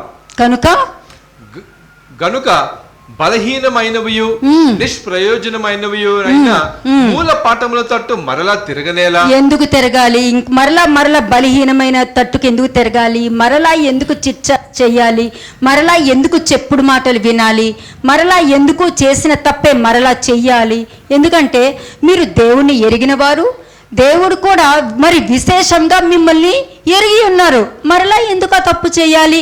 ఇక్కడ వాక్యం చెప్తుంది. The Lord is asking, after you have known God, or rather known by God, how is it that you turn again to the weak and beggarly elements like assumptions, gossip, and the same old mentality of yours? అవి బలహీనమైనవి, They are desires which are lead you to bondage. ప్రయోజనమైనవి. They are weak and beggarly things which will lead you to bondage again. మరలా ఆ బోధకు ఎందుకు తిరుగుతారు? అలాగే ఎందుకు ప్రవర్తిస్తారు? How is it that you are turning back to that wrong, sinful doctrine? కాబట్టి ముందు ఎలా ఉన్నారో మరలా అలా వెళ్ళడానికి మీరు అవకాశం ఇవ్వకండి అని అంటున్నారు. That means as you were in the past, don't give an opportunity to go back in the past. అలాగే ఐజియా 63:19. యెషయా 63వ అధ్యాయము 19వ వచనము. నీ పరిపాలనను ఎన్నడూను ఎరుగని వారి వలె నైతిమి, నీ పేరు ఎన్నడూను పెట్టబడిన వారి వలె నైతిమి. పశ్చాత్తాపంతో దేవుడి దగ్గర ప్రార్థన చేస్తున్నారు. These are the people with true repentance are praying to God. విధేయత గలవారుగా మార్చబడాలని ఇష్టపడుతున్నవారు. These are the people who are willingly wanting to change to నీ the terms of పరిపాలనని obedience. మేము చూసి ఎప్పుడూ నేను చూడలేదు అన్నట్టుగా ప్రవర్తించాను. We have become like those of old over whom you have never ruled, those who నీ never పేరు called by your నాకు name. తెలిసి నీ పేరు ఎప్పుడు పెట్టబడిన వారమైతిమి, అంటే నీ పేరే మాకు తెలియదు అన్నట్టుగా నేను ప్రవర్తించాను అని పశ్చాత్తాపడుతున్నారు. These people are repenting, telling that we have behaved as if we never know who you are and we do not know your name. This is how we behaved. We are sorry. అలాగే Isaiah 65:16. యెషయా 65వ అధ్యాయము 16వ వచనం. దేశములో తనకు ఆశీర్వాదము కలగవలనని కోరువాడు నమ్మదగిన దేవుడు తన్ను ఆశీర్వదింపవలనని కోరుకొనును. ఇది నువ్వు ఏ విధంగా నువ్వు చాయిస్, ఏ విధంగా నువ్వు శ్రేష్టమైనది ఎంచుకుంటావో, ఛాన్స్ ఏదైతే నువ్వు రియలైజ్ అయ్యి నువ్వు ఇచ్చిన సమయాన్ని సద్వినియోగం చేసుకుంటావో దానిని బట్టే చేంజ్ నీ జీవితంలో మార్పు కలుపుతుంది. నీ కుటుంబంలో కానీ, నీ జీవితంలో కానీ, నీ పిల్లల జీవితంలో కానీ, నీ బిజినెస్ కానీ, నీ జాబ్ కానీ, దేశంలో నాకు ఆశీర్వాదం కలుగవాలని నువ్వు కోరుకుంటున్నావు అనుకో, నమ్మదగిన దేవుడు నిన్ను ఆశీర్వదించవాలని కూడా తప్పకుండా కోరుకుంటారు. ఎందుకంటే నువ్వు శ్రేష్టమైన దాని మీద నువ్వు నిల్చున్నావు కాబట్టి. When your focus is upon changing, focus is upon making the right choices and giving chance to God and opportunity to God, and then when we are willingly wanting to change, then God is giving that blessings upon your life. Next, దేశములో ప్రమాణము చేయువాడు నమ్మదగిన దేవుని తోడని ప్రమాణము చెయ్యును. పూర్వము కలిగిన బాధలు నా దృష్టికి మరువబడును, అవి నా దృష్టికి అంటే నువ్వు దేవుడి తట్టు తిరిగావు అనుకో, నీ బాధలు నీ కష్టాలు ఏమైతే ఉన్నాయో అవి నీ దగ్గర కూడా రానివ్వరు. ఆయన మర్చిపోతారు, నిన్ను మర్చిపోయే విధంగా నిన్ను ఆశీర్వదిస్తారు. When you really repent and turn towards God, God will not allow those problems to come to your life. God will forget the evil that is upon you, and you will also not remember the things which is happening in the past. Revelation 3:8. ప్రకటన గ్రంథము 3వ అధ్యాయము 8వ వచనం. Revelation chapter 3:8. నీ క్రియలు నేను ఎరుగుదును, నీకున్న శక్తి కొంచెమై ఉండినను నీవు నా వాక్యమును గైకొని నా నామమును ఎరుగునను లేదు. ఇదిగో తలుపు నీ ఎదుట తీయించి ఉన్నాను, దానిని ఎవడునూ వేయనేరడు. ఇప్పుడు ఆల్రెడీ తలుపులు తెరిచి ఉన్నాయి. Now that the door is open, it's time for you to come. అవి మూసుకోకుండా, ఆ తలుపులు మూయబడనివ్వకుండా ఆయన సంకల్పంలోనికి, ఆయన పర్పస్లోనికి శ్రేష్టమైనవి నువ్వు ఎంచుకొని చాయిస్, ఛాన్స్, చేంజ్. దేవుని వాక్య ప్రకారము శ్రేష్టమైన మార్గం ఎంచుకో, ఛాన్స్ తీసుకో. అంటే ఛాన్స్ అంటే ఉన్న సమయాన్ని సద్వినియోగం చేసుకునేటట్టు ఛాన్స్ తీసుకొని దాని మీద నిలబడేటట్టు, శ్రేష్టమైనది దేవుని చిత్తం మీద నిలబడితే నువ్వు చేంజ్ అవుతావు, రూపాంతరం పొందుకుంటావు, నీలో మార్పు ఉంటుంది. అప్పుడు ద్వారములు తెరిచే ఉంటుంది, ఎవ్వరు కూడా దాన్ని మూసే ప్రసక్తే లేదు. ఎందుకంటే తండ్రి చేతిలో ఉన్నవారు, కుమారుడి చేతిలో ఉన్నవారు కాబట్టి. No one will be able to shut the door of blessings because you are in the hand of Jesus and your hand on the Father also. When you have taken the right choices of your life and given a chance and opportunity to God to allow things to happen in your life, and you're willingly accepting the change, determining yourself to change. 10th verse. నీవు నా ఓర్పు విషయమైన వాక్యము గైకొంటివి Because కనుక you- భూనివాసులను శోధించుటకు లోకమంతటి మీదకి రాబోవు శోధన కాలములో నేనును నిన్ను కాపాడేదను. 11th verse. నేను త్వరగా వచ్చుచున్నాను, ఎవడునూ నీ కిరీటమును అపహరింపకుండునట్లు నీకు కలిగిన దానిని గట్టిగా పట్టుకొనుము. రియలైజ్ అయ్యే సమయము. This is the time for realization, repenting and turning towards God. విధేయతతో ఉన్నవారిని ఎరుగుదురు, అవిధేయతగా ఉన్నవారిని కూడా ఎరుగుదురు. God knows those obedient children and those who are sons of disobedience, He knows. ప్రార్థన చేసుకుందాం. Let us pray.